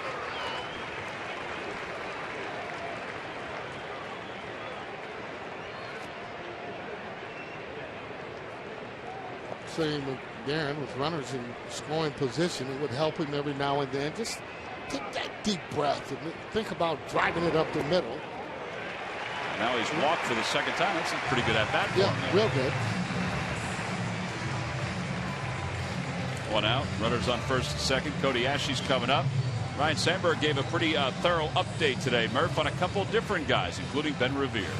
Yeah, Tom, and it was good news on Ben Revere. He is getting closer and closer to getting back out onto a baseball field. In fact, when the team goes to Washington next week, it would be on Thursday, the team will leave Philadelphia, head to Washington. Ben is going to head to Clearwater and begin his rehab assignment. He's going to start just going through strengthening drills and getting out on the field and doing some different things, and he'll progress, as Ryan said, towards baseball activities. And the hope is that as the instructional league gets underway, that Ben will be able to participate in those games. And, he was asked, why that program. He said they really just want Ben to be able to feel confident that when he gets to spring training, he's already got some games under his belt, that the foot is healthy, and that he can just kind of hit the ground running in Clearwater starting in March. So he'll try to get some games under his belt as soon as he feels like he's up to it. And he also said that Ryan Howard is also going to do the same thing for the same exact reasons. Try to get these guys out there and play a couple games so that they know they're healthy come spring. Yeah, so they're not going to be back before the end of this month and the end of the season. But,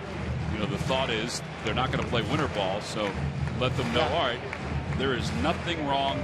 Take care of your body and then come back healthy in 2014. Yeah, when I talked to him a couple days ago, he was actually thinking about or trying to play winter ball. But it was going to be up to the organization on whether or not he would play.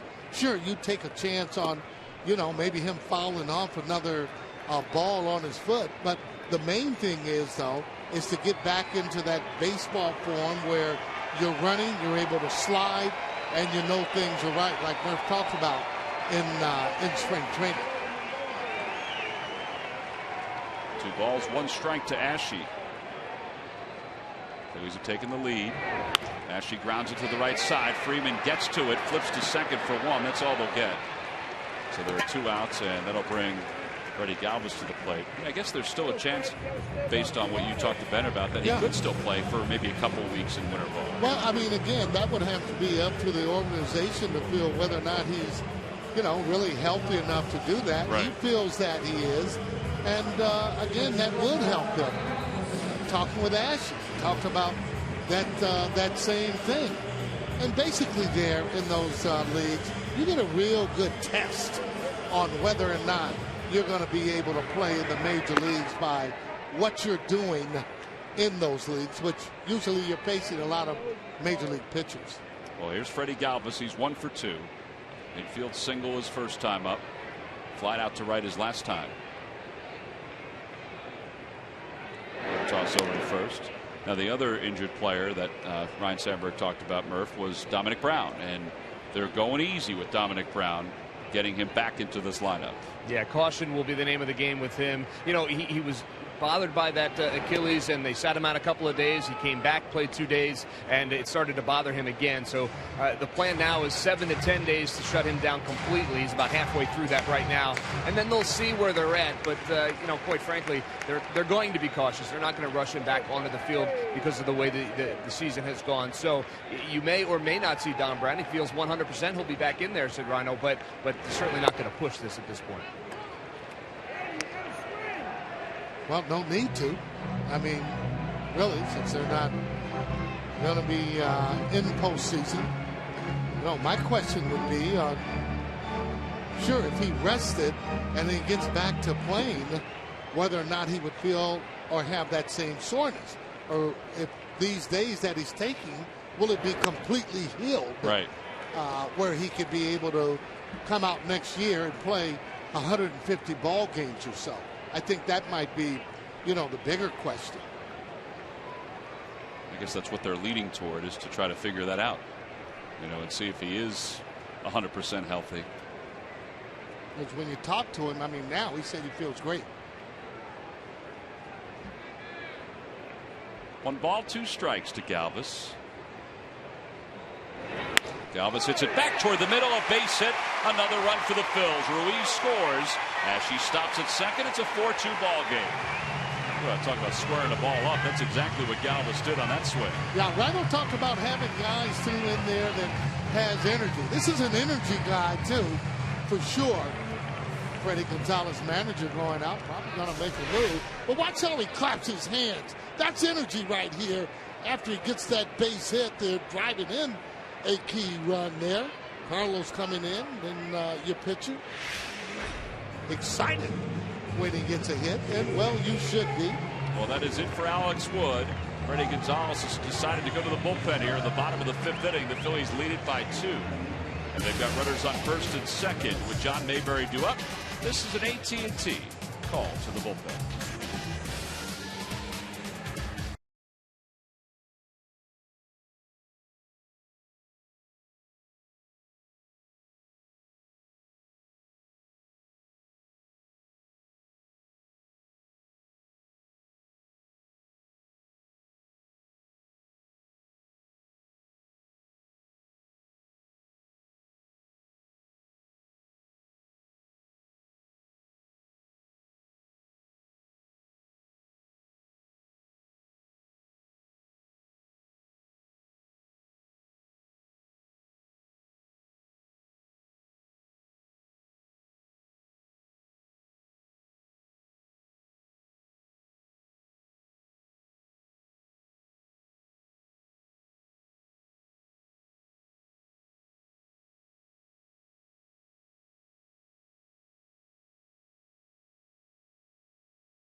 Braves will go to the bullpen. And speaking of their bullpen, we take a look at our Mazda leaders in the Braves bullpen. Tops in the National League at 2.31. That's pretty much been the case the whole year. Yeah. They've been sort of jockeying with the Pirates for that top spot. Both teams are in first place. Though the Pittsburgh Pirates starting to feel a little bit of heat. Pirates are trailing the Cardinals as we speak, 2-0. Ayala, 27 games so far, has he's been good for the Braves. He's been around the block a time or two.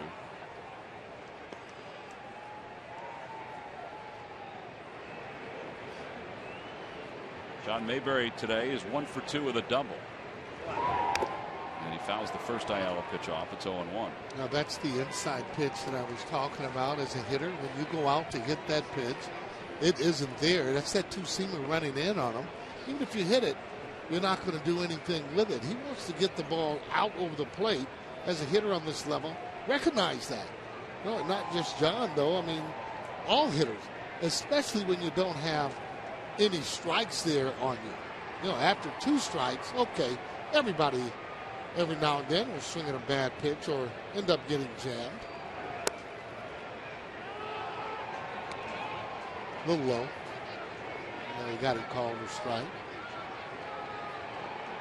Then up to the hitter to adjust to the umpire, not the other way around.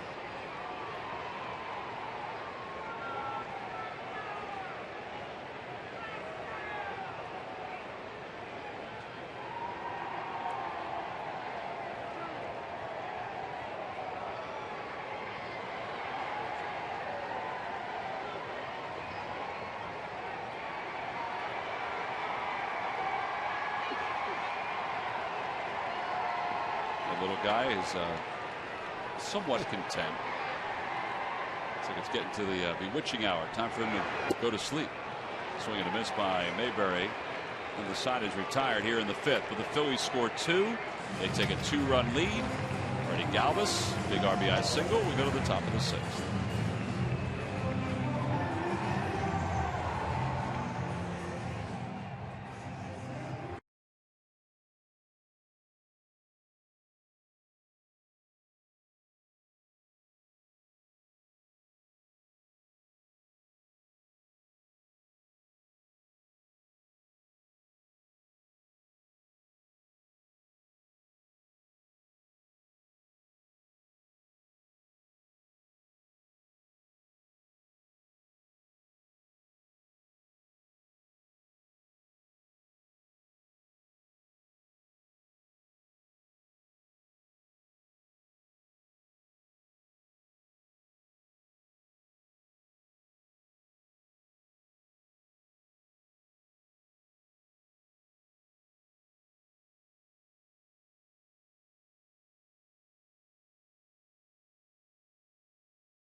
At the plate we have become accustomed to in the Phillies catcher over the years. Carlos Ruiz got off to a very slow start with the bat this season following his suspension. The man behind the plate has since turned things around at the plate, batting well above 300 since the beginning of August. His offense has returned, and he is delivering with power and extra base hits. Juch's production is a welcome addition to the Phils lineup. And it's brought to you by Independence Blue Cross. Live fearless. Well, the Philly of the week, Carlos Ruiz, has 3 RBIs here tonight. Since the 1st of August, you want to talk about a renaissance in a season for Carlos Ruiz? Actually, he's a free agent at the end of this year. He's played well defensively. He's played well offensively. He's kind of stabilized things at times for the Phils. Oh, well, there's no doubt. I mean, you know what kind of hitter he is. He's made himself a good hitter by hitting in that 8th spot. You can tell just the way that he strides. And balls that he's hitting, that he does have the confidence that you need to have on this level. But it was interesting reading Rich Duby's comments the other day when asked about Ruiz in the years to come. You know, whether he could be effective still. I mean, he's in his mid-30s now. And Rich Duby said, I absolutely think he can. He goes, now, do I think he can catch 150 games and be effective offensively and defensively? Maybe not. But I think he can catch 100 games, 110 games. That'll loop out towards center, and Hernandez will play it on a hop. And Freddie Freeman has a leadoff single here in the 6th. One of the things, though, in his favor is that the guys in today's game are in a lot better shape. They go to spring training, they're in shape, and you're right. May not be able to play that many ball games, but the way that he's hitting right now, you would keep him in that lineup just because of the way that he's hitting. But all the catchers, they give them days off or a few days off during that course of the season to try and help their legs out. Evan Gattis takes outside. Gattis is 0 for 2. A strikeout and a ground out. Got to be careful with him. He's got power to leave anywhere. Keep that ball down. Looking for a double play.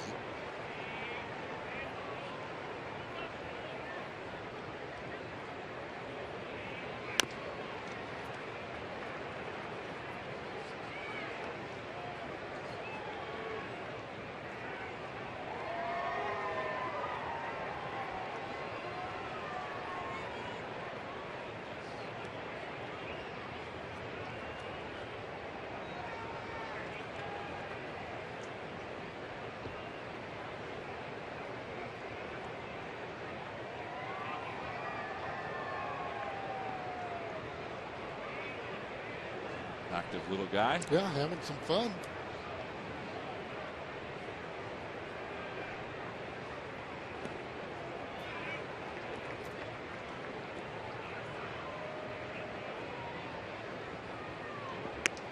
Well, he's looking to try and do one thing, and that's to drive that ball out of here.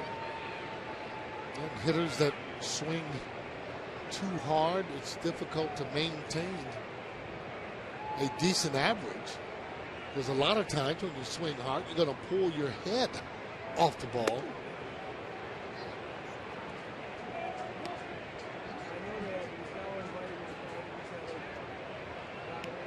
Good time for a changeup. Looking for that fastball in this situation. Again, if you can get that ball down, he's a candidate for a double play, not a fast runner.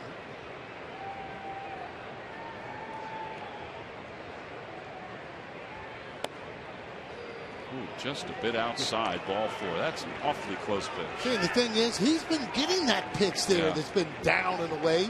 Went back to the well, wasn't getting it. Look at him as he kind of looks back like, really? You know, when he really needs it, that's when he wants it.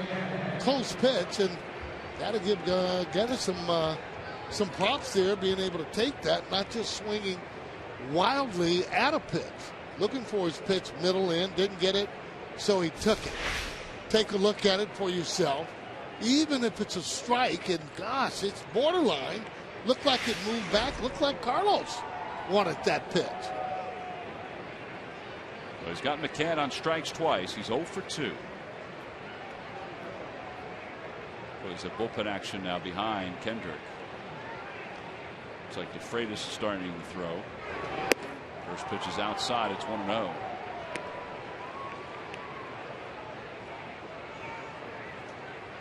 Jimenez will also start to throw. Here comes Rich Duby.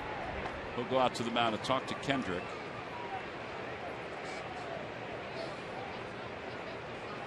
Still got to make your pitches too, though, Tom. Needs that ground ball. One of the reasons that Rich Duby is out there and talking with them. And you can't lose your concentration here. Got to make sure that, again, you keep that ball down, less damage. Well, it gives us a chance to take a look at our key minor league report. The Phillies announced not only the players of the week, but also the players of the month. And the players of the month, 2 familiar names. Mark Leiter, partly because of his dad and his uncle.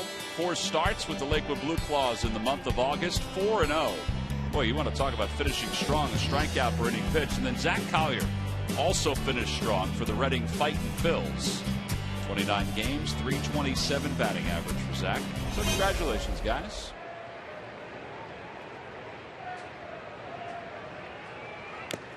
Foul ball, it's 1-1. Phillies also announced the players of the week for the last week of the minor league season. Drew Anderson from Williamsport and Andrew Knapp from Williamsport. Knapp might be familiar because he was one of the Phillies draft picks this past year and is a catching prospect. He was selected in the second round.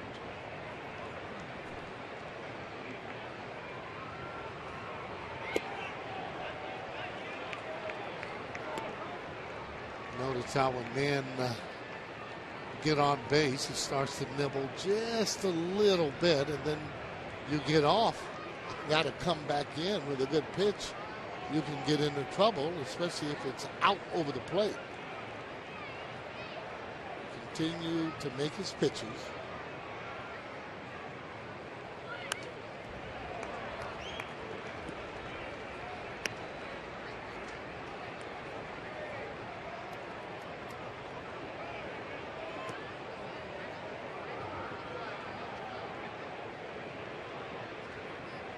Been throwing that two-seamer fastball inside that moves back. He's also been now throwing that little slurve pitch there. Coming up with that pitch on those lefties. Ground ball right side. That should be two. Utley flips to second for one. And it's an easy double play as long as Franzen can dig it out, and he does. 2 outs with a runner at third. Huge.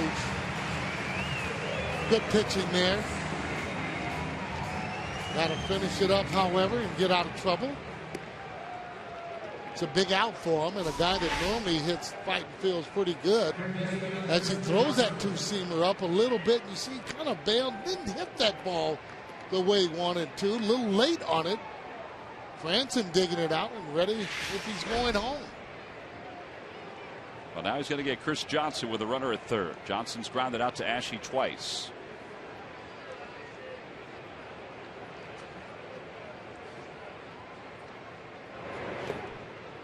Swing at a breaking ball.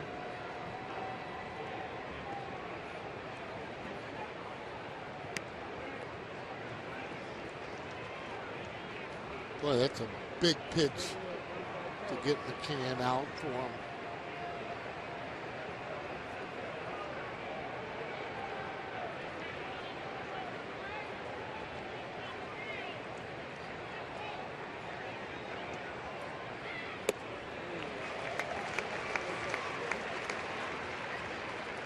How he's just really learning how to pitch. I mean, everything is not maximum effort. You don't have to throw everything as hard as you can.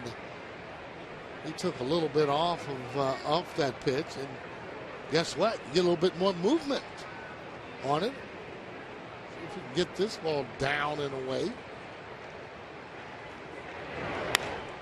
Out toward left center field on the run. Hernandez can't get it. It gets by him and goes to the wall. A run scores. Johnson's on his way to second. He'll stop there. It's an RBI double. It's now a 1-run game. 30th double of the season for Chris Johnson. He's had some kind of year.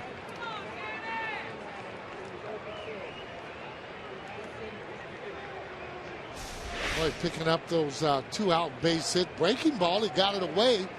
Johnson waiting on the ball there. No chance, though, where that ball was hit, I thought, to make a play on it. The ball kept carrying away from him. Made a valiant try at it.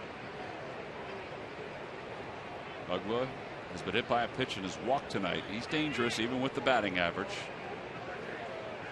Now, notice the correct way, too, of getting out of when he got hit up near the head area. Actually turned his head back toward the umpire.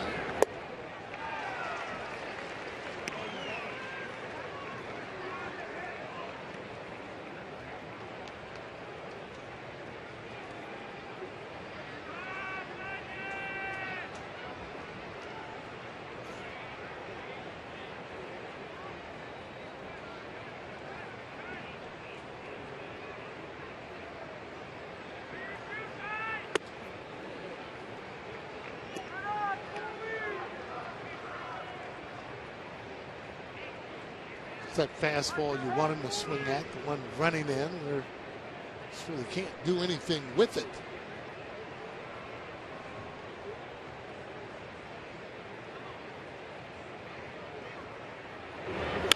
Ground ball towards short.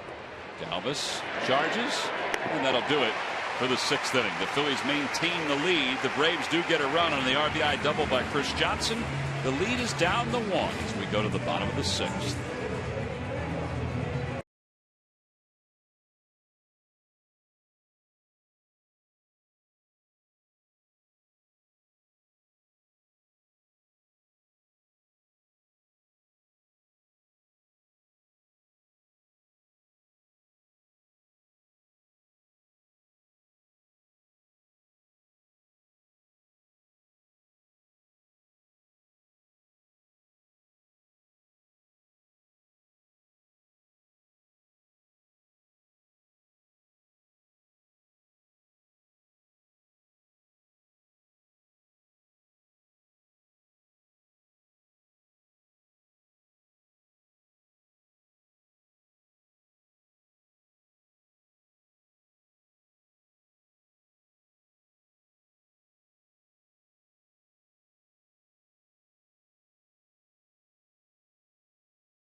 Thomas Jefferson University Hospitals. Call 1-800-JEFF now for an appointment.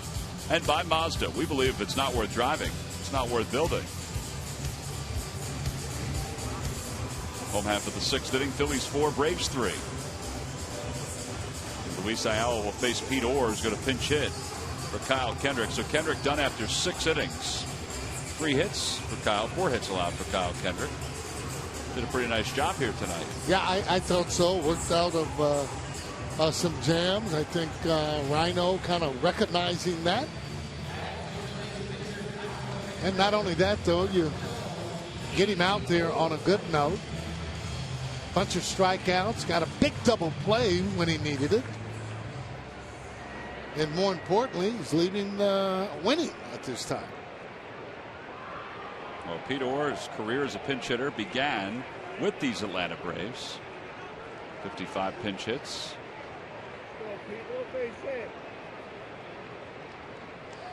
Toughest job in baseball. Pinch hitter coming off the bench trying to get a hit. And I say that because you only have that one at bat unless you're able to hit around.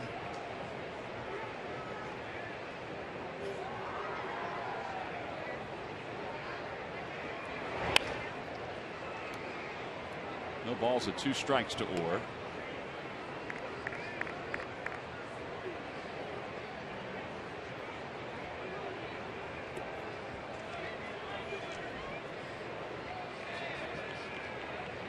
Phillies have J.C. Ramirez and Justin DeFreitas throwing in the pen.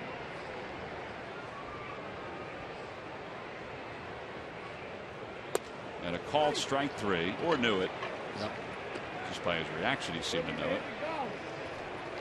Back to the top of the order. Tomorrow, all fans coming to the yard will receive the Ben Revere growth chart. Full size, beautiful color.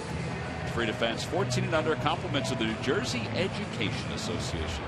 Tickets can still be purchased now by going to Phillies.com. You can also stop by the ticket office tomorrow morning.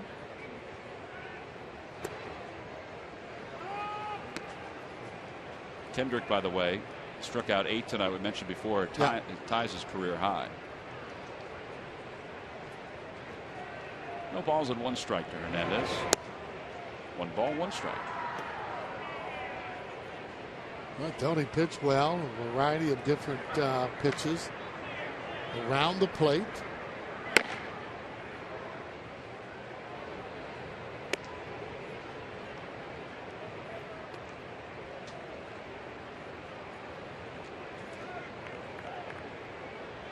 and that is part of a manager's job, is to be able to recognize when you think your pitcher might be out of gas.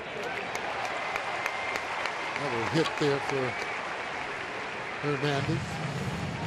Again, too, Skid nodded off. They play winter ball, and they face a lot of guys that throw hard, and they always, a lot of guys there are wild, and they just throw as hard as can be, especially early on in most of the Latin countries. So Hernandez has 2 hits. Franzen has 2. Phillies have 10 overall. They lead it by 1. In search of a little more here at the bottom of the 6th.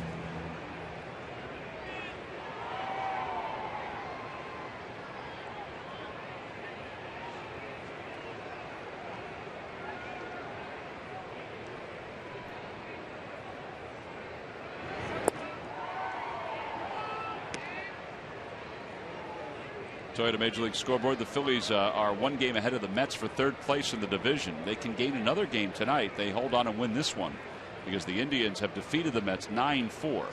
Nick Swisher with a couple hits, including a home run.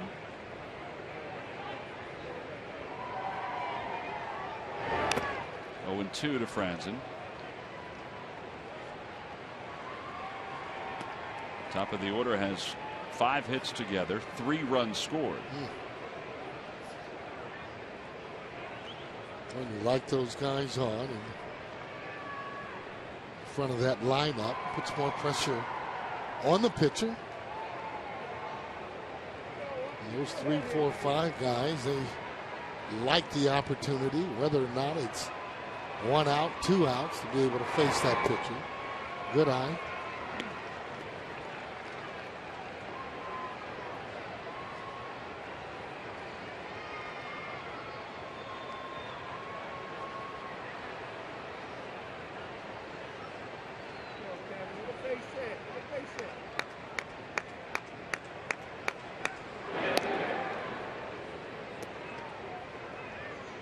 The other reason, too, for Franzen, guy's not trying to hit the ball out of the ballpark. Yeah, his average isn't high, 225, but he's not a guy that plays every day.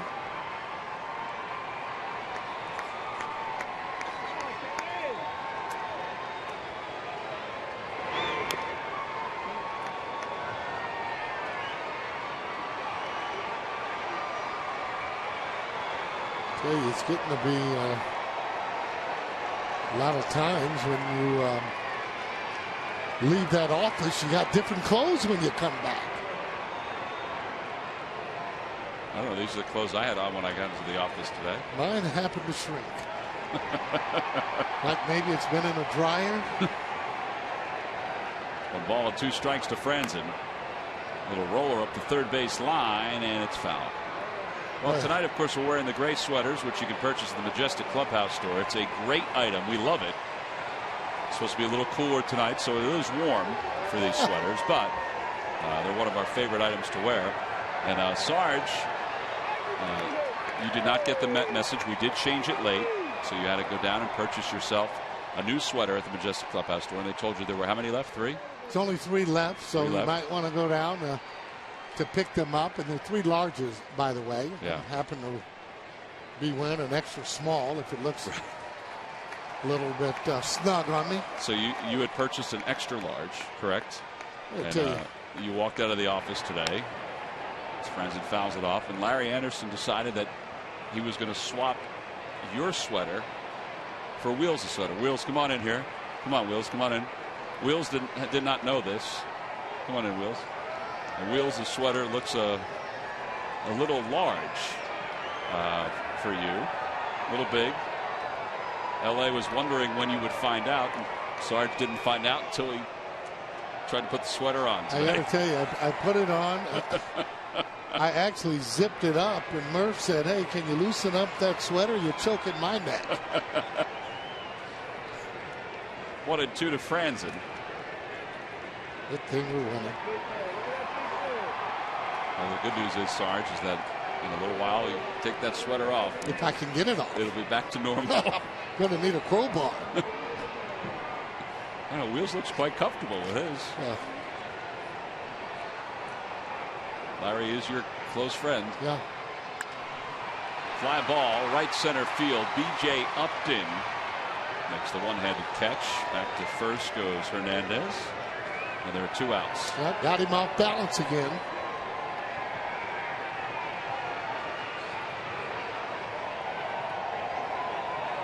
Freddie Gonzalez is going to head out to the mound. That's going to be it for Luis Ayala. They've decided now with Chase Utley coming up that they're going to dip into the Braves bullpen. At least it looks that way. They'll go to the left-hander. So Ayala does his job. He allows 1 hit, gets 3 outs. We'll turn things over to his pen when we return.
Kendrick went 6 effective innings. He only allowed 4 hits.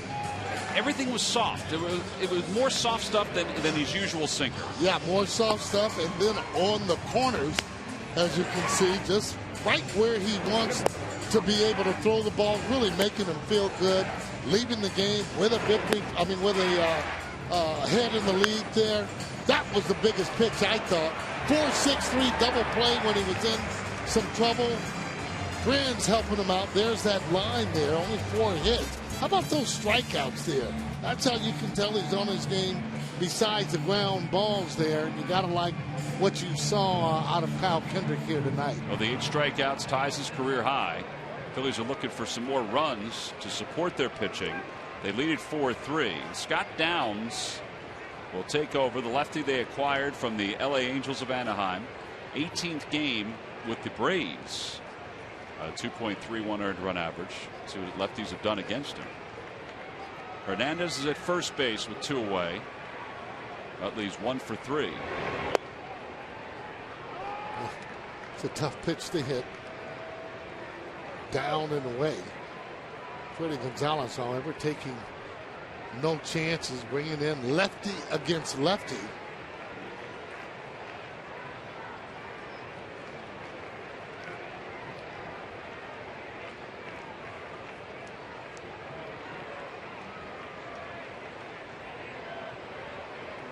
Back toward the middle. Ooh, off Downs. Picked up by Freeman. Flips to Downs. Not in time. Utley beats it to the bag. Oh, man, that ball was drilled.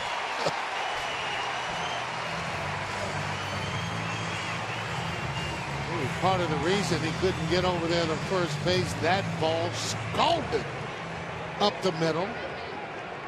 I think it hit him right on the glove hand. That's what he is showing the Braves athletic trainer. See exactly where he hit. This is the fastball down. Usually comes back there a little bit harder. You can see he wasn't able to turn the glove. He got over a little bit late by then. Utley smelling that hit. There it is again. Hit him as he's trying to duck out of the way. Watch Utley as he gets that foot right there as he looks at him. Here it is again. What a great shot that is with both feet. You can see the red one there first. I think that has to be definitely a hit. Sure, that is a base hit for Chase. It's the 11th for the Phillies. Jeff Porter, the Braves athletic trainer, is taking a look at Downs' hand. I think Freddie Gonzalez was going to make a switch anyway with Ruiz due up.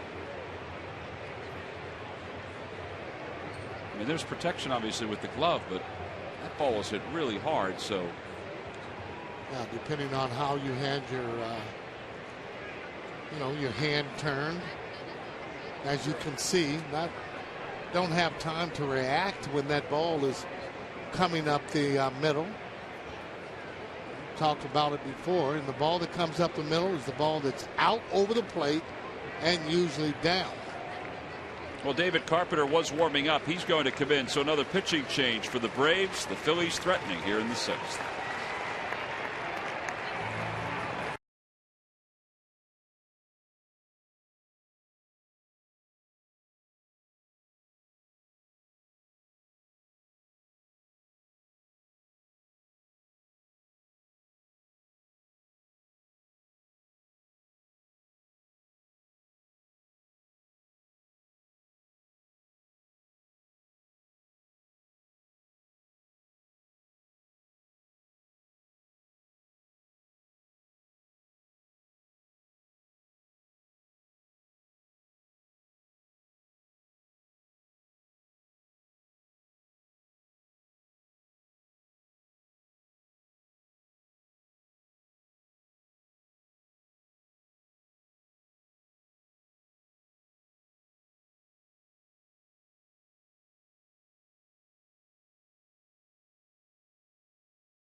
David Carpenter has pitched well for them this year.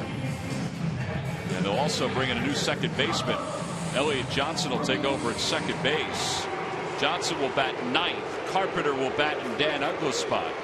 There's Elliot Johnson. They picked him up when Tyler Pasternicki went down with an injury. Carpenter's numbers this year, we mentioned he's been good, 44 games. Right-handers are hitting just .208 against him. And he'll face a right-hander in Carlos Ruiz. How about those innings pitched and those strikeouts? Wow. 54, 1/3 inning, 62 strikeouts. That's getting the job done. Well, Carlos is 2 for 3. He's got 3 RBIs. And he's looking for a fastball on that first pitch. It's 0-1.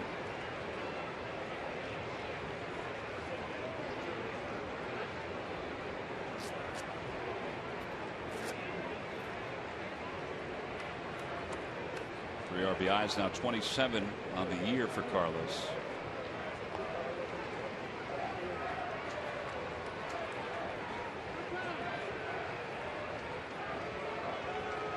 I think he's probably most proud of, first of all, getting the home runs out of the way, and then that average keeps crawling up, so you know that he's hitting the ball consistently. Good eye. There's that slide piece there that he's laying off of.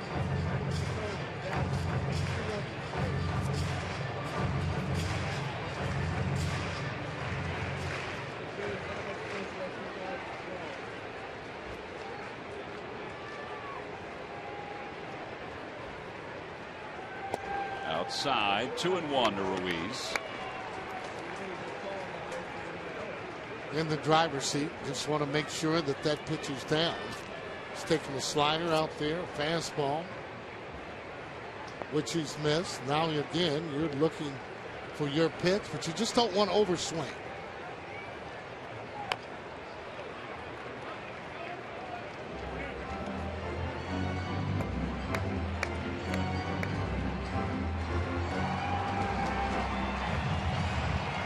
Be a big run to pick up here.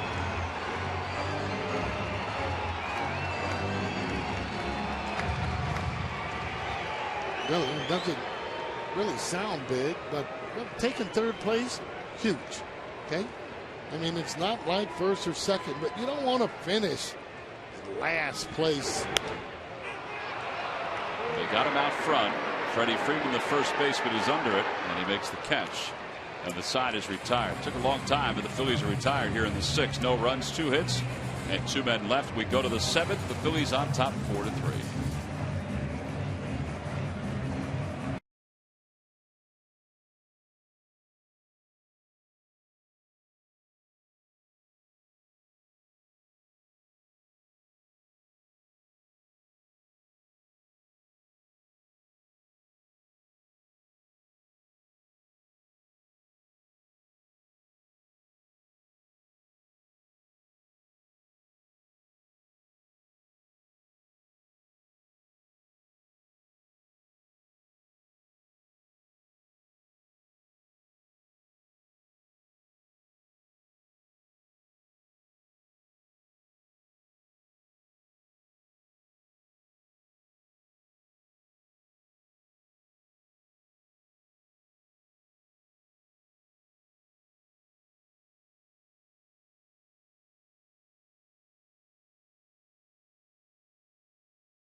Time for your local Honda dealers game summary. Not a good game here tonight. Real good game last night. This one also very competitive here. Some good hitting, some clutch hitting. A lot of 2-out hits. Freddie Freeman with that 2-run single. Alex Wood always hit him around a little bit here tonight. Second time in a row now that he's struggled after really being on a hot streak for the Braves. Carlos Ruiz has had a big night with a 2-out single to knock in 2 and an RBI double. Kyle Kendrick matching his career high in strikeouts tonight. He got 8 of them, including B.J. Up. They threw a hat trick on him. Well, now he'll turn it over to Justin DeFreitas here in the top of the 7th inning. DeFreitas, his 50th game in the big leagues this year. 50 games, 38 1/3. And Drelton Simmons, Elliott Johnson in the top of the order for the Braves. Simmons shows bunt, takes a slider, 0-1.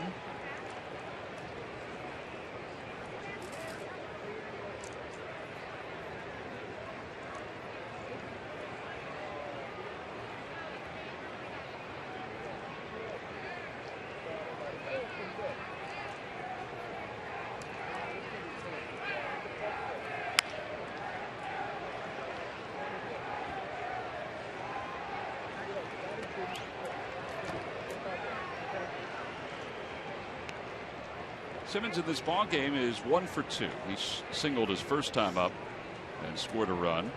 Hit it to his fielder's choice last time.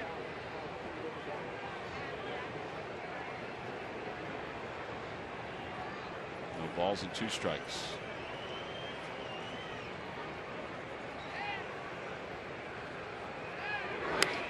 Over to third. Ashley's going to have to hurry. Picks it up, throws on the run. Quick release, not in time. Oh, that was awfully close.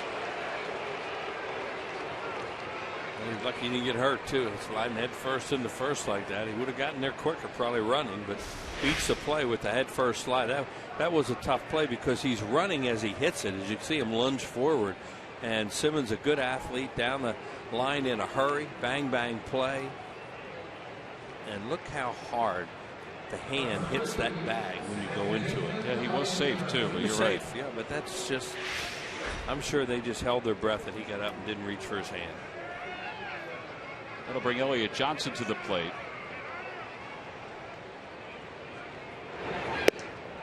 Johnson has played well for the Braves. 9 for 33.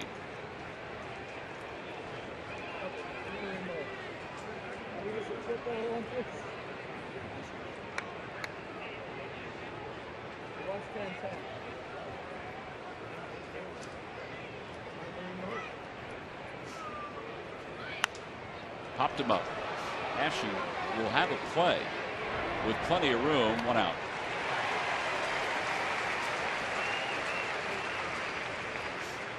These lucky fans are tonight's Citizens 7. They will receive a prize pack courtesy of Citizens Bank. Citizens Bank with most 7-day branches in the Philadelphia area. To find a branch near you, visit citizensbank.com.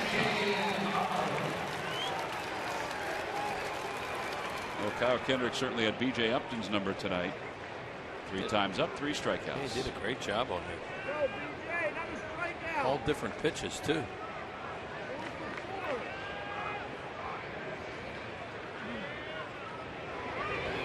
Whoop. Ball's off the glove of Ruiz. Simmons up to second with a turn. They're going to score that a pass ball. 4th of the year for Carlos.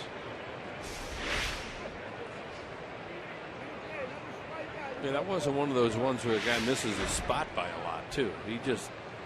Carlos Ruiz just missed the baseball, and that is a pass ball.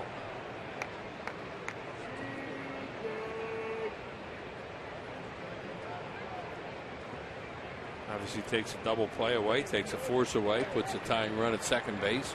All those things. He's up for Freeman. 2 batters away from Freeman.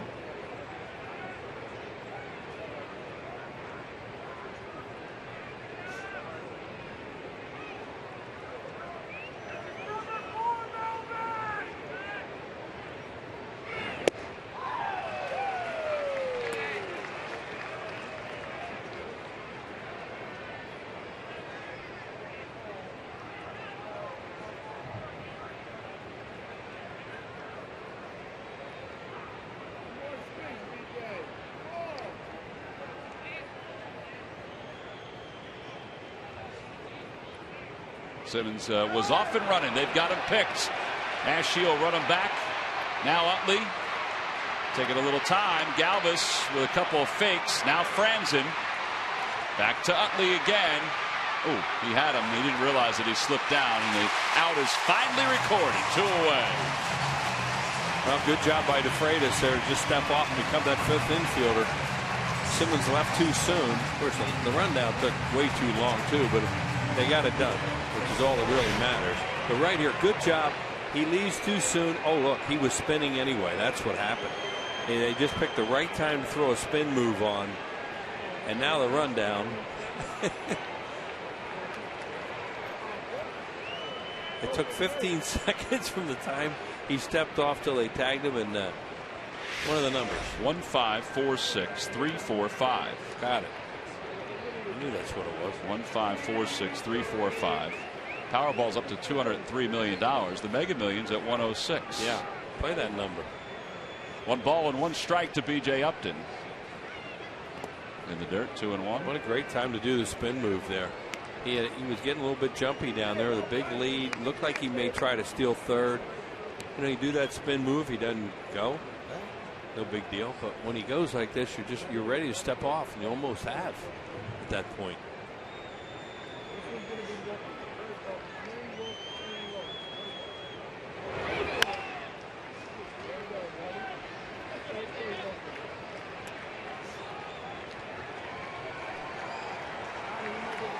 That was a time to try and steal third for Simmons too. You know, you get there where a fly ball would get you. Better than trying to do it with 2 outs.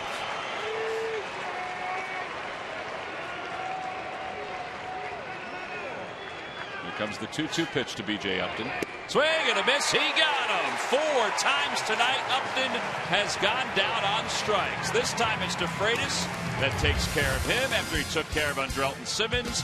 No runs, 1 hit, nobody left. DeFreitas gets through the top of the 7th. Time to stretch here in Philadelphia.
question one more time. Which Atlanta Brave had 180 singles of his 219 hits in 1971? If at first you don't succeed, That's exactly right. try again. I'm going to go right back to where we went last night with the beep beep, the Roadrunner, Ralph Garr. Ralph Garr is correct. I figured if you thought about it, you would get it, even if you didn't know it originally. I thought back 71, Ralph Garr was the guy that he led off for them a lot that year.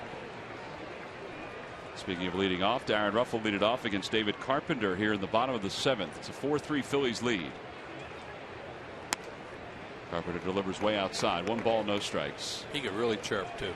Around the batting cage, he's one of the funniest guys you ever heard. Oh, really? Oh, he would have people belly laughing. He went for the Braves to the White Sox, right? Yep. Call him the Roadrunner. Nicknamed him that because he's so fast. I remember.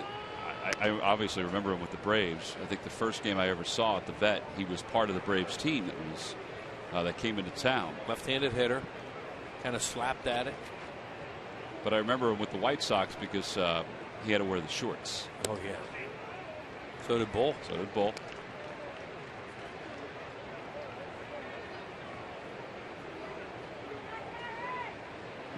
Two balls and 1 strike to Carpenter.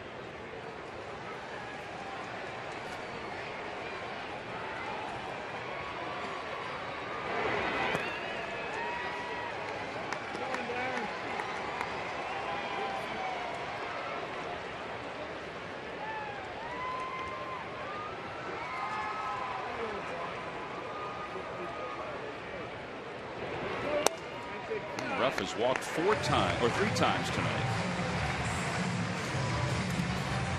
That'll bring Cody Ashley to the plate. Coming up on Sports Night, highlights of this ball game, plus reactions, and the latest of the Eagles as they prepare for their Monday night matchup against the Redskins.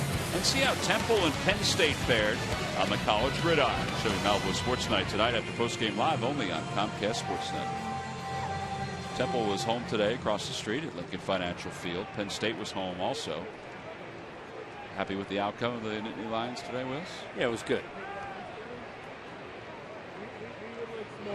Good thing we didn't bring you on for Sports Night to give us an analysis. Well, it was good. I don't may not do it. You know, that annoys some people when you start talking about your alma mater on a baseball game, I've been told. But oh, really? Yeah. But anyway, they were good, and they've got a lot of young, exciting players up there that are going to try and deal with the 65 scholarships and a great head coach and see if they can have some fun. Chopper to first, fair ball. Freeman steps on the bag, throws to second. Man, did he throw a BB to second base? He can play first base. So play goes 3-6. 2 outs here in the 7th. The heck of a player, Freddie Freeman. One of the reasons why they're so good. That was a seed. What do you think the shortstop doesn't like that? He gets it that quick. And you can see the runner coming and then just get ready, put the tag down, and you're not going to get drilled. Well, he was a pitcher in high school. Contends that I remember reading a story where he could throw 90 miles an hour. We threw that ball hard. Freddie Galvis bats left-handed, a switch hitter. And he breaks his bat. Freeman can't get that one. So Galvis has 2 hits tonight. Well, the hits keep on coming. Should say Freddie. 3 hits, yeah. After that offer, you were talking about the beginning of the game, and then he goes has 3 hits after that. Will, do you have any ideas for Halloween? What you're going to wear? Probably could knock on that guy's door and see if you could borrow the Fanatic head. The same thing I wore since I was 10 years old. Nothing? Nothing. I don't mean nothing, but never mind. Just don't go out on Halloween. See, that would come out as being the Fanatic when he does that streaker thing. I love that when he does that. He's about due for that again, I hope. Say it loud enough, he may honor that request. Never gets old. 1 ball, no strikes to John Mayberry.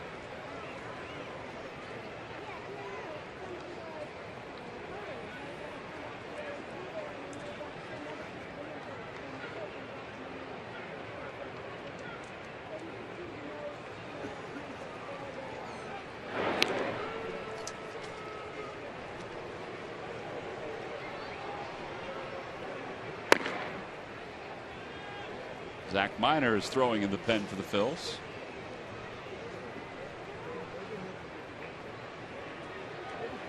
Roger Bernardino's come out of the on-deck circle to pinch hit. Check swing up the third baseline. Might be a tough play for Johnson to make. And just in time to get John Mayberry. Well, I thought he had a chance to beat that one out. 5-3 on the putout. Phillies go down in their half of the seventh. We've completed 7 innings. We go to the 8th. Another 1-run game for the Phils.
Nissan today for great offers on our most innovative lineup ever.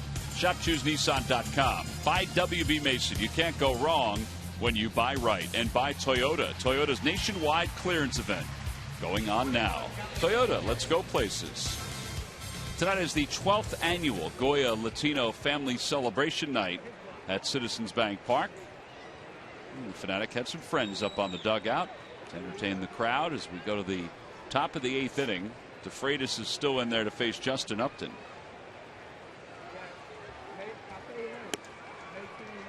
Now Diekman's ready out there. A lot depends on what happens with Justin Upton right now.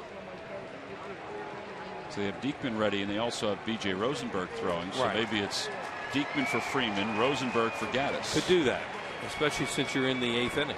But see what happens with Upton.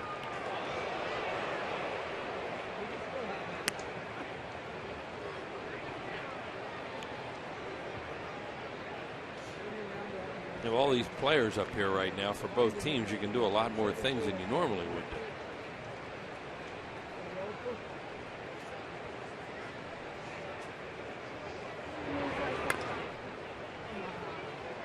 So many of these guys in a one-run game like this too in the Braves, and one of these guys is up there right now. They try to hit homers, and why wouldn't they? Because they can, especially here. Yeah, Upton is 6th in the league in home runs with 26. 24, I should say. Yeah, this guy has a ton of strikeouts too, 142. His brother now is 139. That's a lot of strikeouts in one family.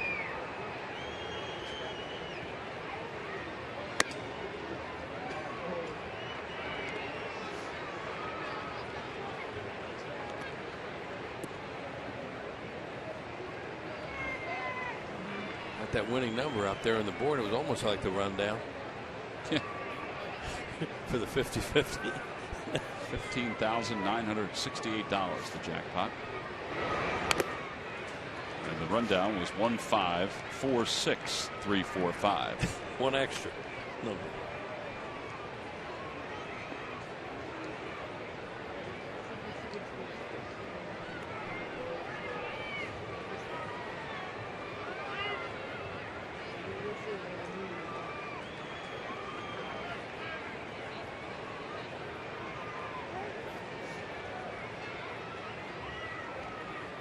Swing and a miss. He got him with a heck of a slider.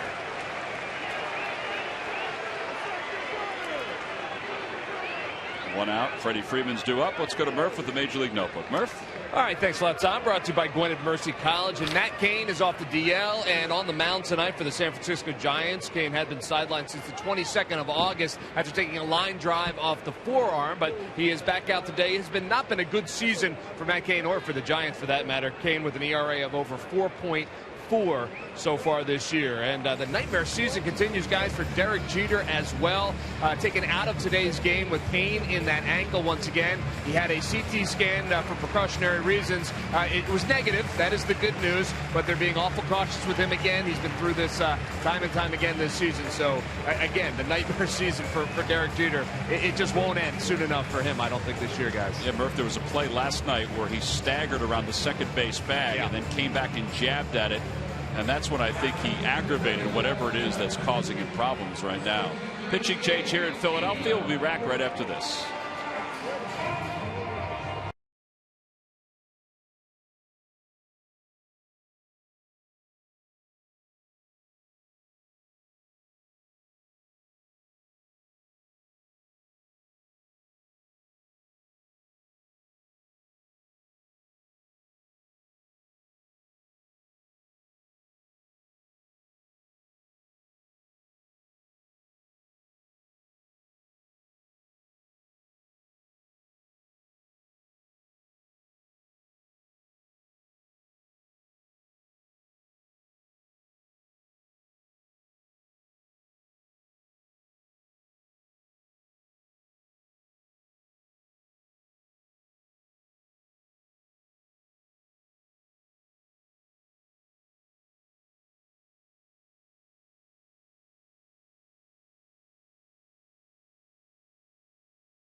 Hatfield Philly Frank Dollar Dog Night here at Citizens Bank Park.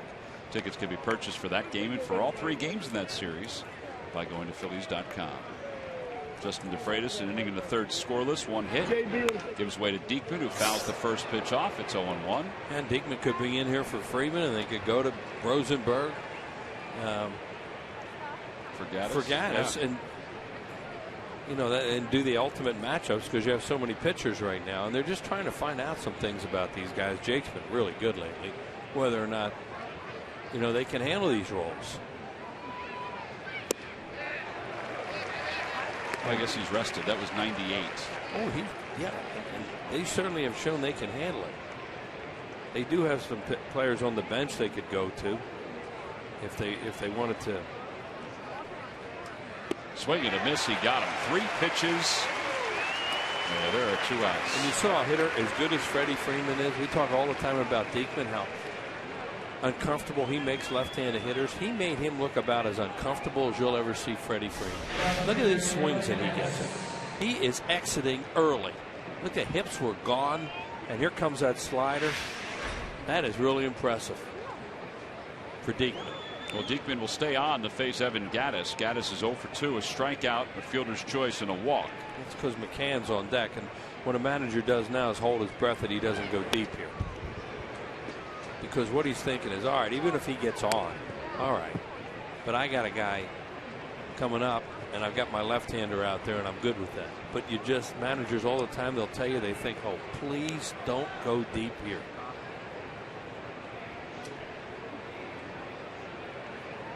He moves the infielder still. Juan Sumwell does the outfield, and Ryan Sandberg says, yeah, I'm still doing the infield.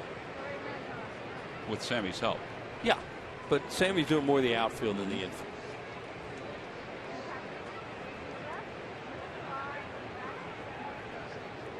One ball, 1 strike. 2-1. What he was doing there, where he's moving Ashley closer to the line. Every time the Phillies retire, the opposition 1, 2, 3. Comcast will make a contribution to Phillies charities. Phillies baseball is brought to you by Xfinity, your home for the most live sports, giving you all your favorite sports all year long. 2 balls, 1 strike to Evan Gattis. And he pulls that one toward third, a foul ball. It's 2-2. That's why they put him over near the line, trying to stay away from that double.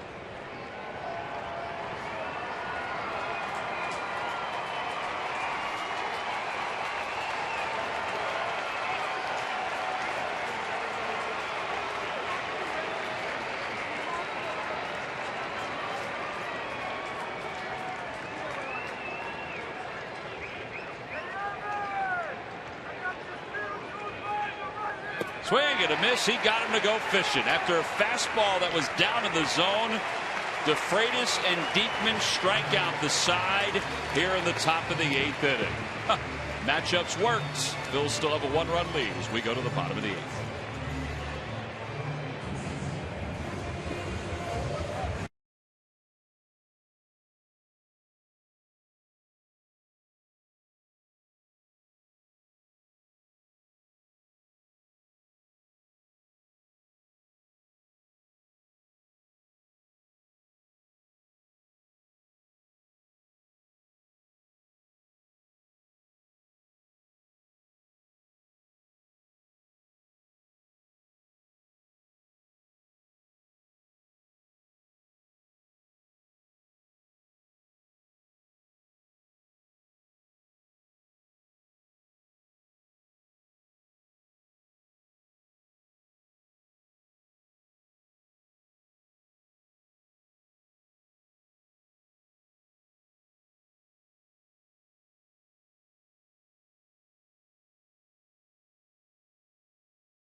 Play of the game. Cody Ashley could throw the ball really well to first base. He got away from it a little bit.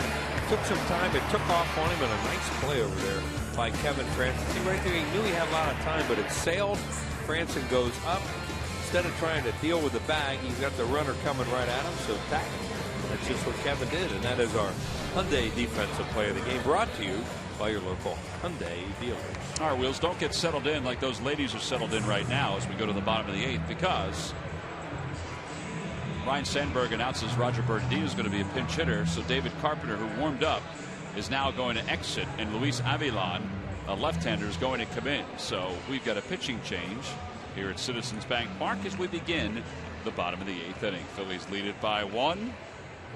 We'll be back and tell you about Luis Avilan when we return.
Braves' 67th game. That's a lot.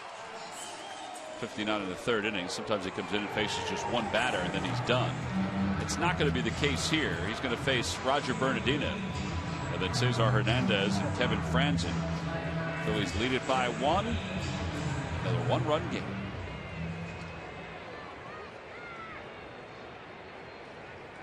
Bernardino is a pinch hitter this year, 5 hits.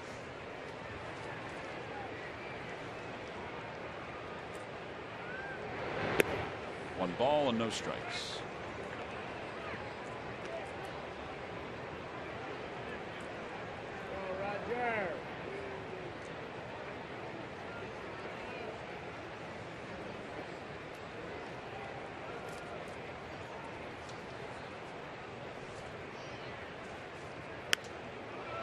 At a play, 1-1. Tomorrow the Phillies will face Paul Mulholland. Part of the reason why Bernardino hasn't played a whole lot. They faced 3 lefties in this series.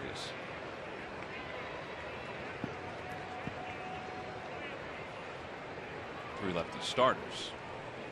Yeah. Malmo was on the DL for a while. Phillies saw him early in the season twice. Saw him the second game of the year.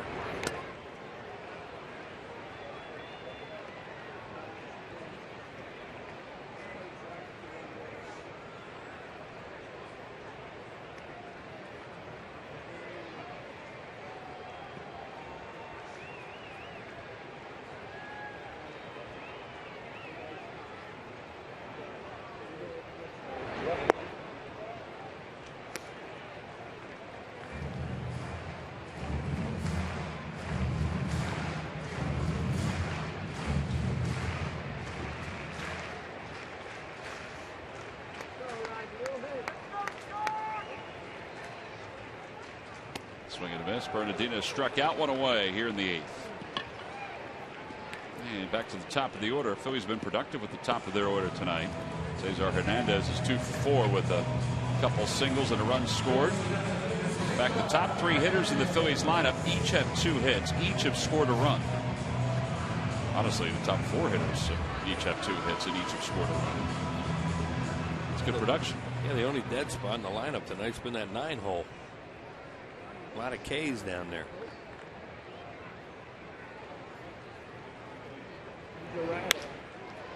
At a play, 0-1.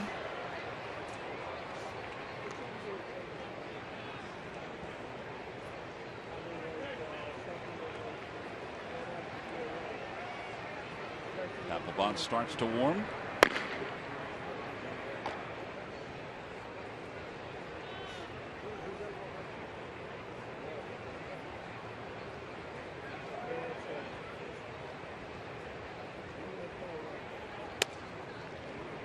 Yeah, it's not like there's a whole lot easy about their lineup, but he's gotten it down with, he'll start with McCann, then you go to Johnson, and then the pitcher spot comes up. So that was really big with those, what the Freitas and Diekman were able to do. Another base hit for Cesar Hernandez. That may be an extra base hit. Upton's able to cut it off, but Hernandez runs well. There's no chance for him to throw him out at second. 3rd double in the big leagues for Cesar Hernandez. 3rd hit tonight.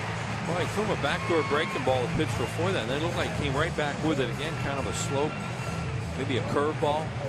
Boy, he did a really nice job waiting. Watch him wait, and wham, and drives the ball to right center. Yeah, it's a curveball, and he hits it to right center field. And as Tom said, Cesar can run. That's going to be a double easy.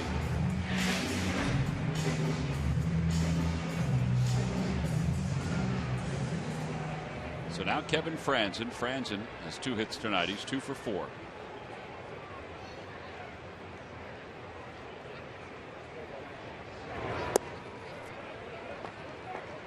To get another one here. Have a little insurance in the 9th inning. Keep that tying run away from the plate a little longer.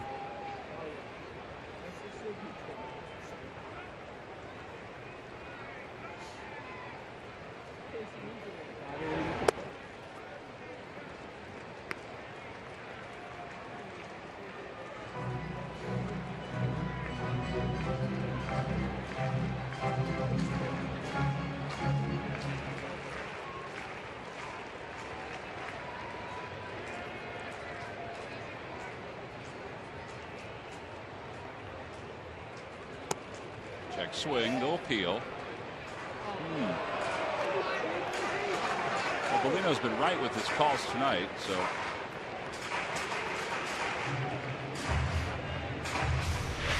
Let's see if he's right here. I thought Ugla went more earlier than Franzen did here. That was a real tweener. Yeah.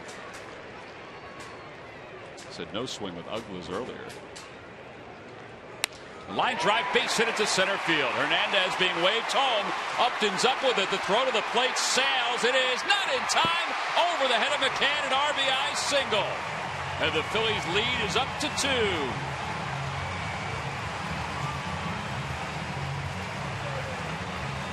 Kevin Franzen with a 3-hit night. It's like last year all over again for him. Yeah, big game for him. And did a nice job of just stroking that ball into center field. Very aggressive by Juan Samuel down there, running on Upton, who airmails a throw. There it is, pitch away from him, gets it right back through the middle. He gets a short hop there and just airmails this thing. And Franzen sees it all the way, and he just moves up to second on the throw. That wasn't even close to Brian McCann.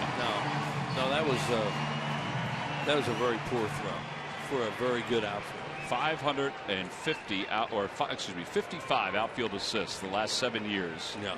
550 would be extravagant. And I bet he hasn't airmailed too many catchers like that. So now a runner at second, a run in, and Chase Utley is the hitter. Utley's 2 for 4. 14 hits tonight for the Phillies. I guess you could say only 5 runs, but 14 hits. Good night. Yeah, they stayed after the Braves pitching here tonight, especially the starter Wood, who had a shaky outing his last time out, but prior to that had been really good.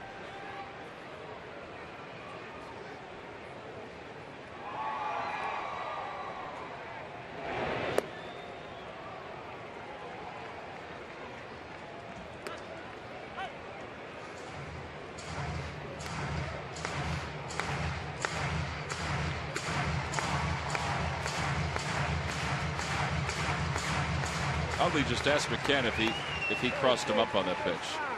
I think he just said, "Did you call fastball?"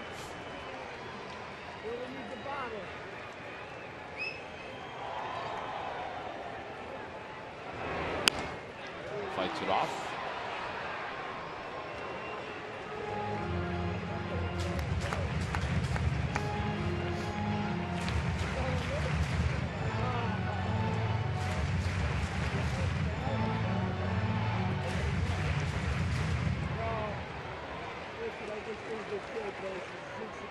Giants are 4-0.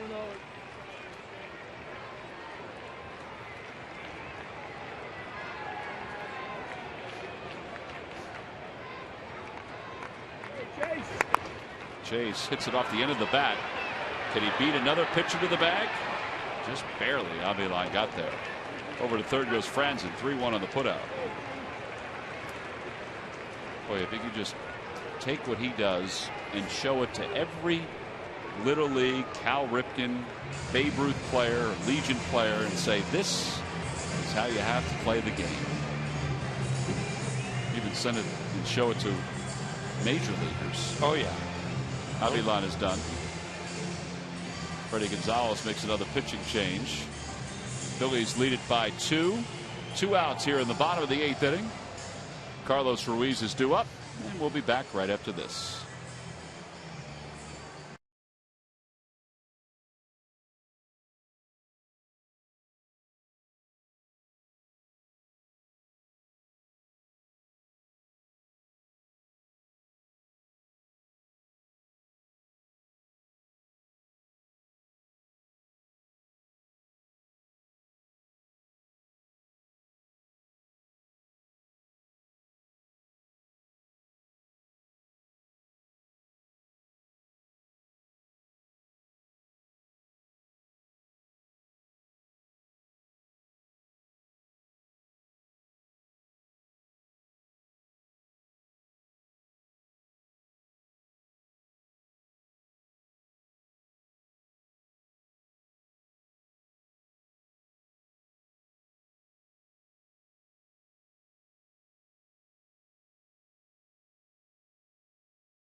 And full breakdown on tonight's game only on Cure Auto Insurance presents Phillies post-game live.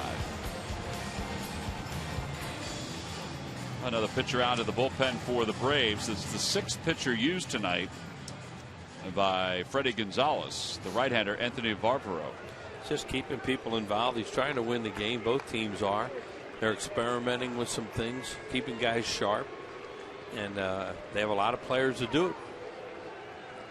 Well, Carlos Ruiz is trying to make this a 3-run game with Franz at over third and 2 outs. Give Papelbon a little bit more of a cushion.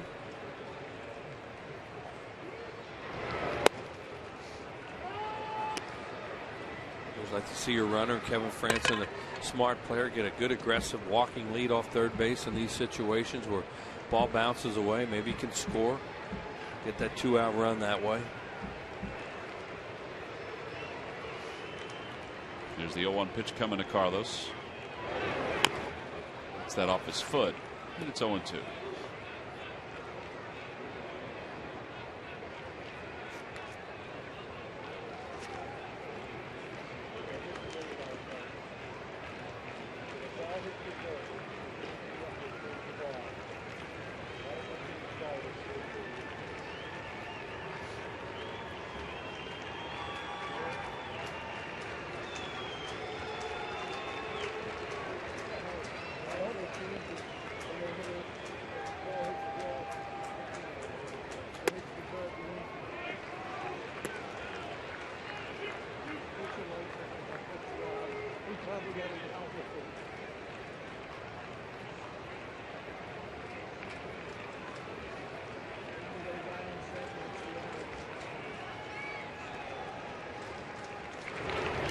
In the dirt, McCann blocks it. And now it's even 2-2.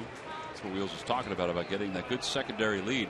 We saw it the other night when the ball got away from Solano and Chase Utley tried to score from third. He thought it was far enough away that he could get in, and he just missed it. But that's only set up because Utley gets such a good walking lead, secondary lead off third. Yeah, it was good judgment on his part, too. That took an amazing play by Solano to get him. That thing stung McCann a little bit. I think that's why he took some time to go out there and get to feel a little bit better. But yeah, that was a time when you certainly tried to do it, and you really had to give that catcher a lot of credit. That was one of the best plays. They made 2 of the best plays we've seen all year, and that play at first base by the pitcher Zimmerman too.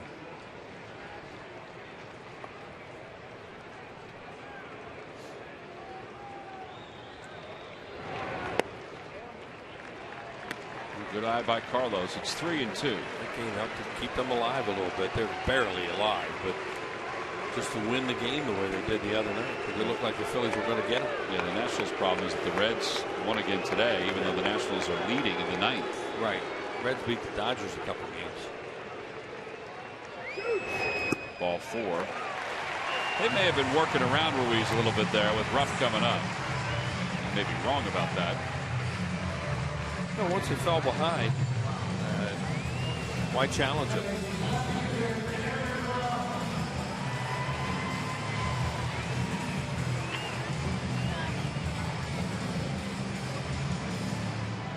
Darren's walked 3 times tonight. That's the other part of the story for the Phillies.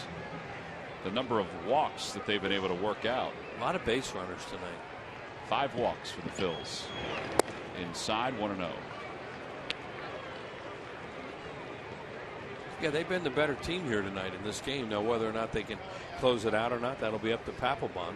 Maybe they can get some more insurance here.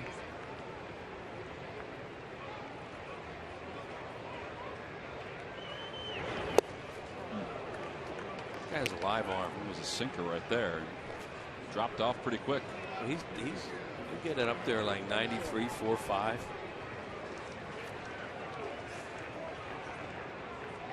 AJ Rosenberg's throws in the pen too. Say go as high as 96.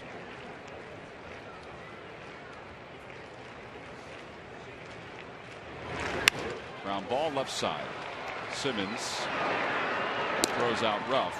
Phillies leave a couple, but they get 1 insurance run. Could turn out to be a big insurance run. We go to the 9th inning. Jonathan Papelbon ready to come on to close it out for the Phils.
14 hits, but they lead it as we go to the 9th inning. Ruff moves over to first base.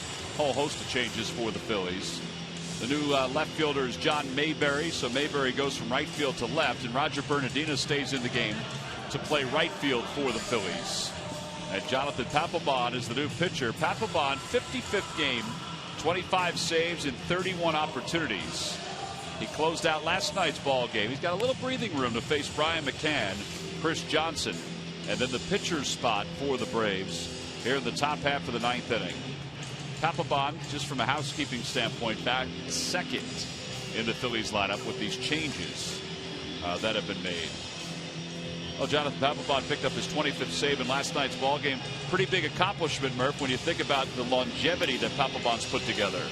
It really is, Don, when you put it in perspective with other major league closers right now. Take a look at the numbers. Jonathan Papelbon, 8 consecutive seasons with 25 saves or more. The next best is Craig Kimbrell with the Braves, 3 consecutive seasons. So, not only is Papelbon racking up the saves year after year, but, doing it 8 consecutive seasons. It really has been dominant in Major League Baseball over those years. Well, he's getting some extra work, obviously, with all these close games the Phillies have played in. And the fact that they've won so many one-run games. This, of course, is a 2-run game. So he's starting to pick up a few more saves over the last couple weeks. Brian McCann will lead it off, takes a strike. It's 0-1. That extra run so big for the Phillies because this guy isn't a tying run right now. And he's been known to homer in this park. He does have a propensity to do that. Yeah, every once in a while he'll launch one here. By the way, that was a splitter from Papelbon. We haven't seen many splitters from him lately. And he comes back with a fastball. It's 0-2.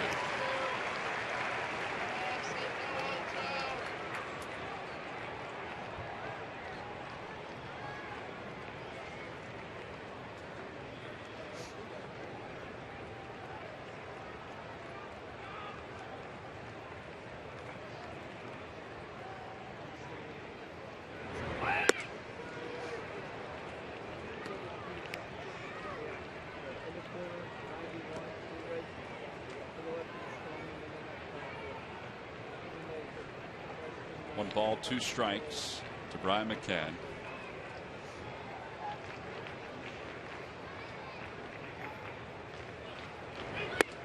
Oh, that was close.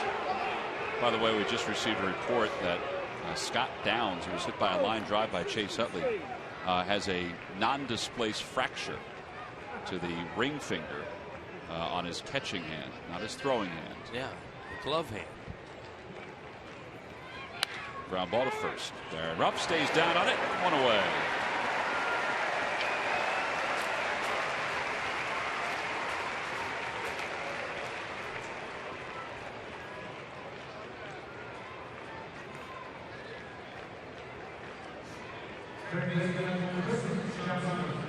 Chris Johnson is 1 for 3 and an RBI double to make it a 1-run game his last time up.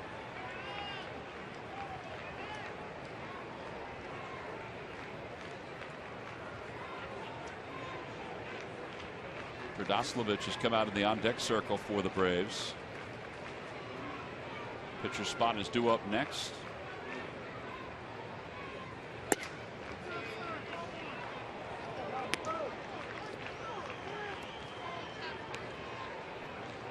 Guys out in the bullpen for the Phillies just getting some work in right now.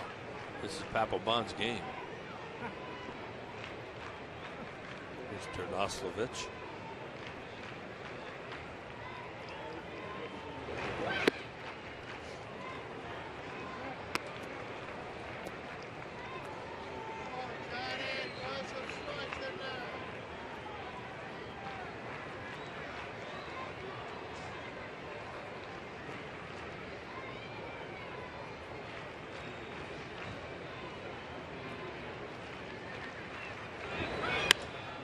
Going to loop out toward right. Here comes Bernardino, and he can't hang on. It's off the heel of his glove. Johnson is safe at first. They're going to score that a base hit. It really looked, yeah, it did. It really looked like he was going to catch it, Tom. As you said, it's off the heel of the glove. He comes hustling in and then goes in a sort of a semi-dive right here. What a great shot. And then it hits off the heel of the glove. Then it goes through the entire glove. Wow. And then hits the turf. So Johnson's aboard with his second hit of the night. Freddie Garcia is warming in the bullpen for the Braves. Yep, that Freddie Garcia.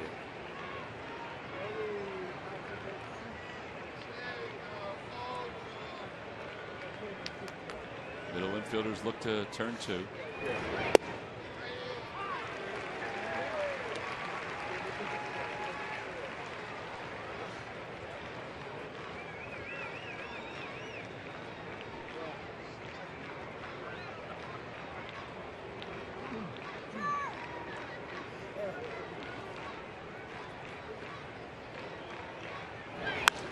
Fly ball, left field. Mayberry over toward the line, has room, makes the catch. Foul territory, 2 outs. And Papelbon needs to get Andrelton Simmons to record the save. Tell you what, they're, besides the middle game of that series against the Nationals, the other four games have been rather entertaining in this homestand. Very entertaining, especially against these contending teams. There's tomorrow. It'll be Hamels and Mulholland.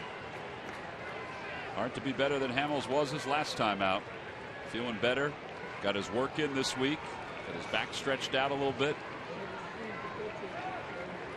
Simmons tonight has been on base twice. He's another early swinger in this lineup. They threw him a fastball, and he got it on the outside part of the plate. A good spot, 0-1. Exactly. That's what you want to do, is stay away from the guy's pull power in this spot. The way he did with Terdosevich and got him to go the other way. Still going to guard the line, though, with Ashley at third. Don't want to give up an extra base hit. Play the outfielders and no doubles.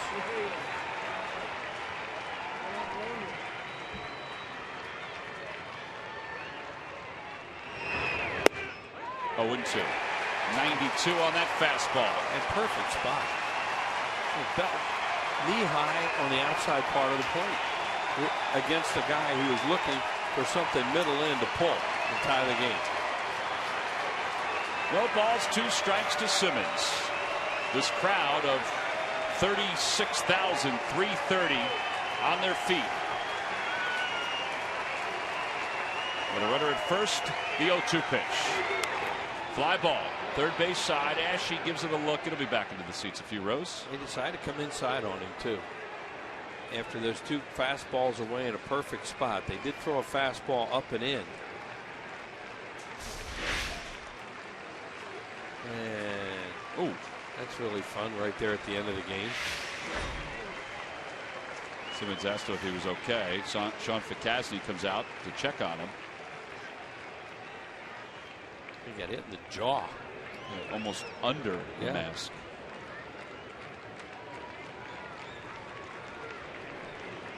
We'll get him out of there right now. 2 strikes, 2 outs in the 9th inning.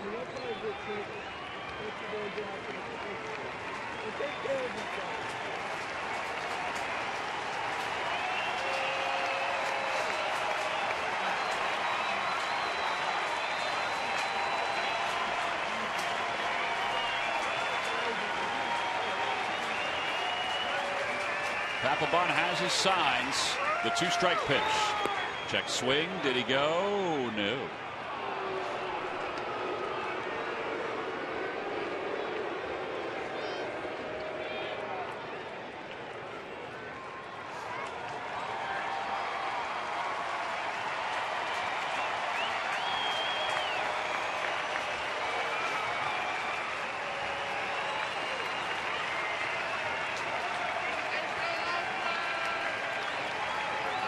Do it again. The 1-2 pitch. Out in front. It'll be out of play. Decided to go with that breaking ball, it looked like. That time, that slower one that he's come up with. 76 miles per hour.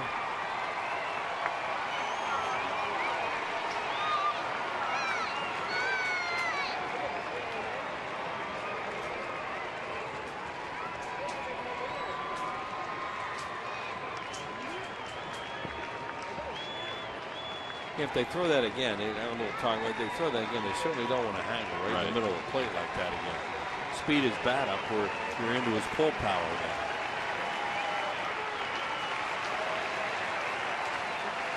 Chris Johnson is the base runner at first. Papelbon is ready. The pitch to Simmons. Outside, 2-2. Well, a few times you'll ever see him, I don't know whether it was an adrenaline rush or just a mechanical thing where he flat out pulled the ball across his body and missed by that much. The thing about Jonathan Papelbon is he's around the plate.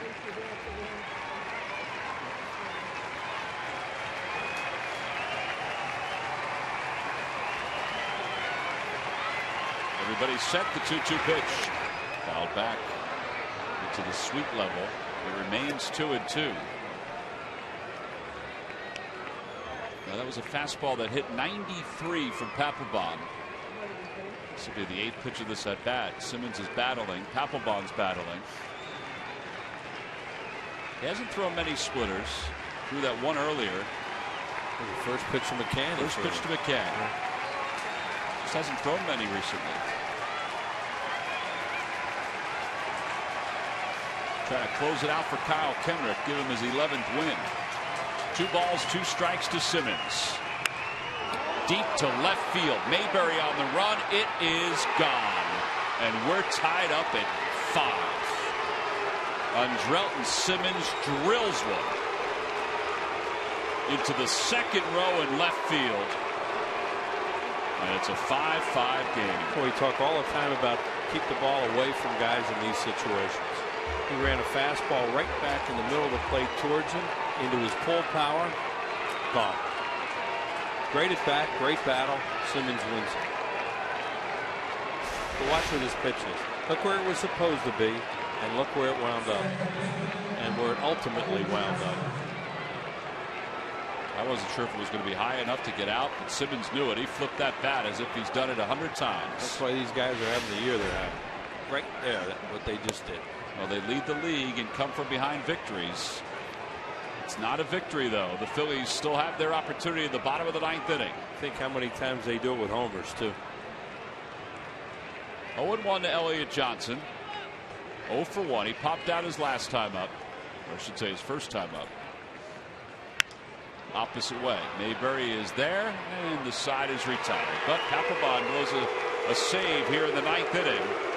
And it means the Phillies in their final at bat, or I should say in their bottom of the 9th at bat, have a chance to win it. It's a 5-5 game thanks to Simmons.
We're hoping we're going to get a chance to talk about some of the big deliveries the Phillies had, but Andrelton Simmons is tied this ball game up with one big delivery for the Atlanta Braves. Yeah, he had a great at bat there. First two pitches we talked about it. We're down and away, the way you want to go.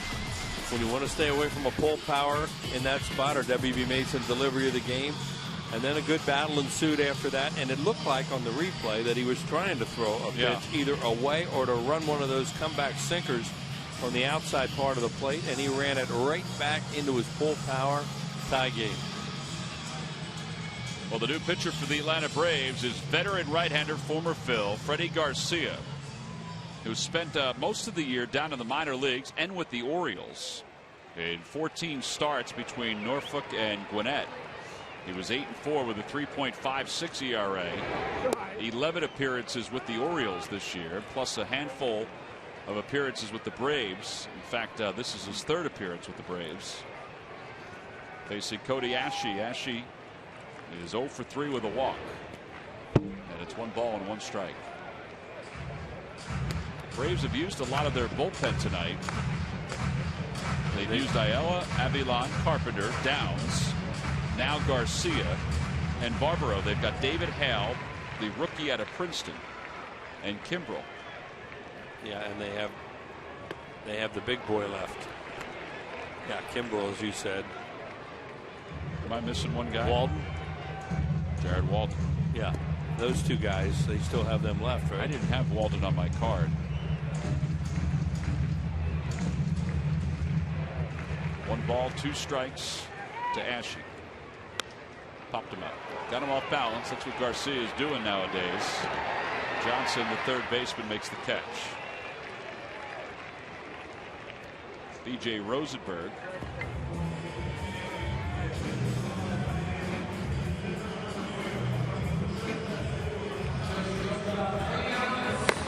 Freddie Galvis, the batter. He's got 3 hits tonight.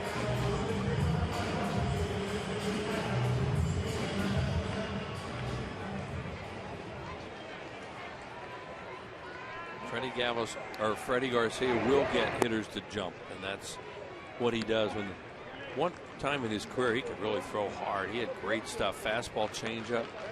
Phillies got him. He hurt his arm, and he's never been the same since.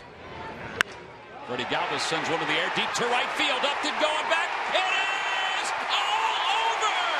A solo home run for Freddie Galvis. He's just won the ball game here in the bottom of the 9th inning. The Phillies walk off with a 6-5 victory and let the celebration begin.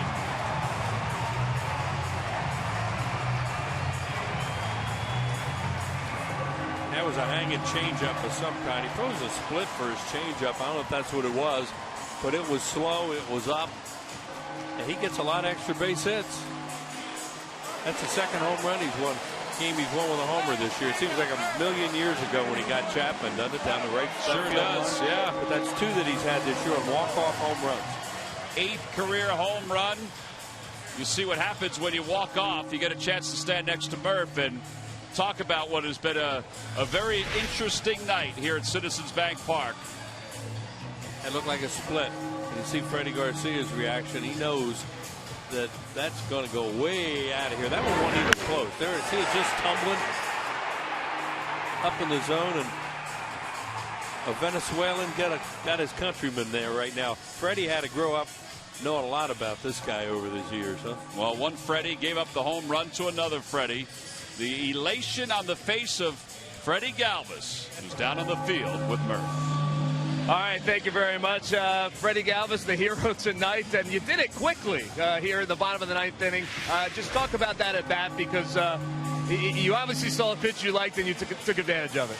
Yeah, I just try, to wait for a good pitch, try to go the other way.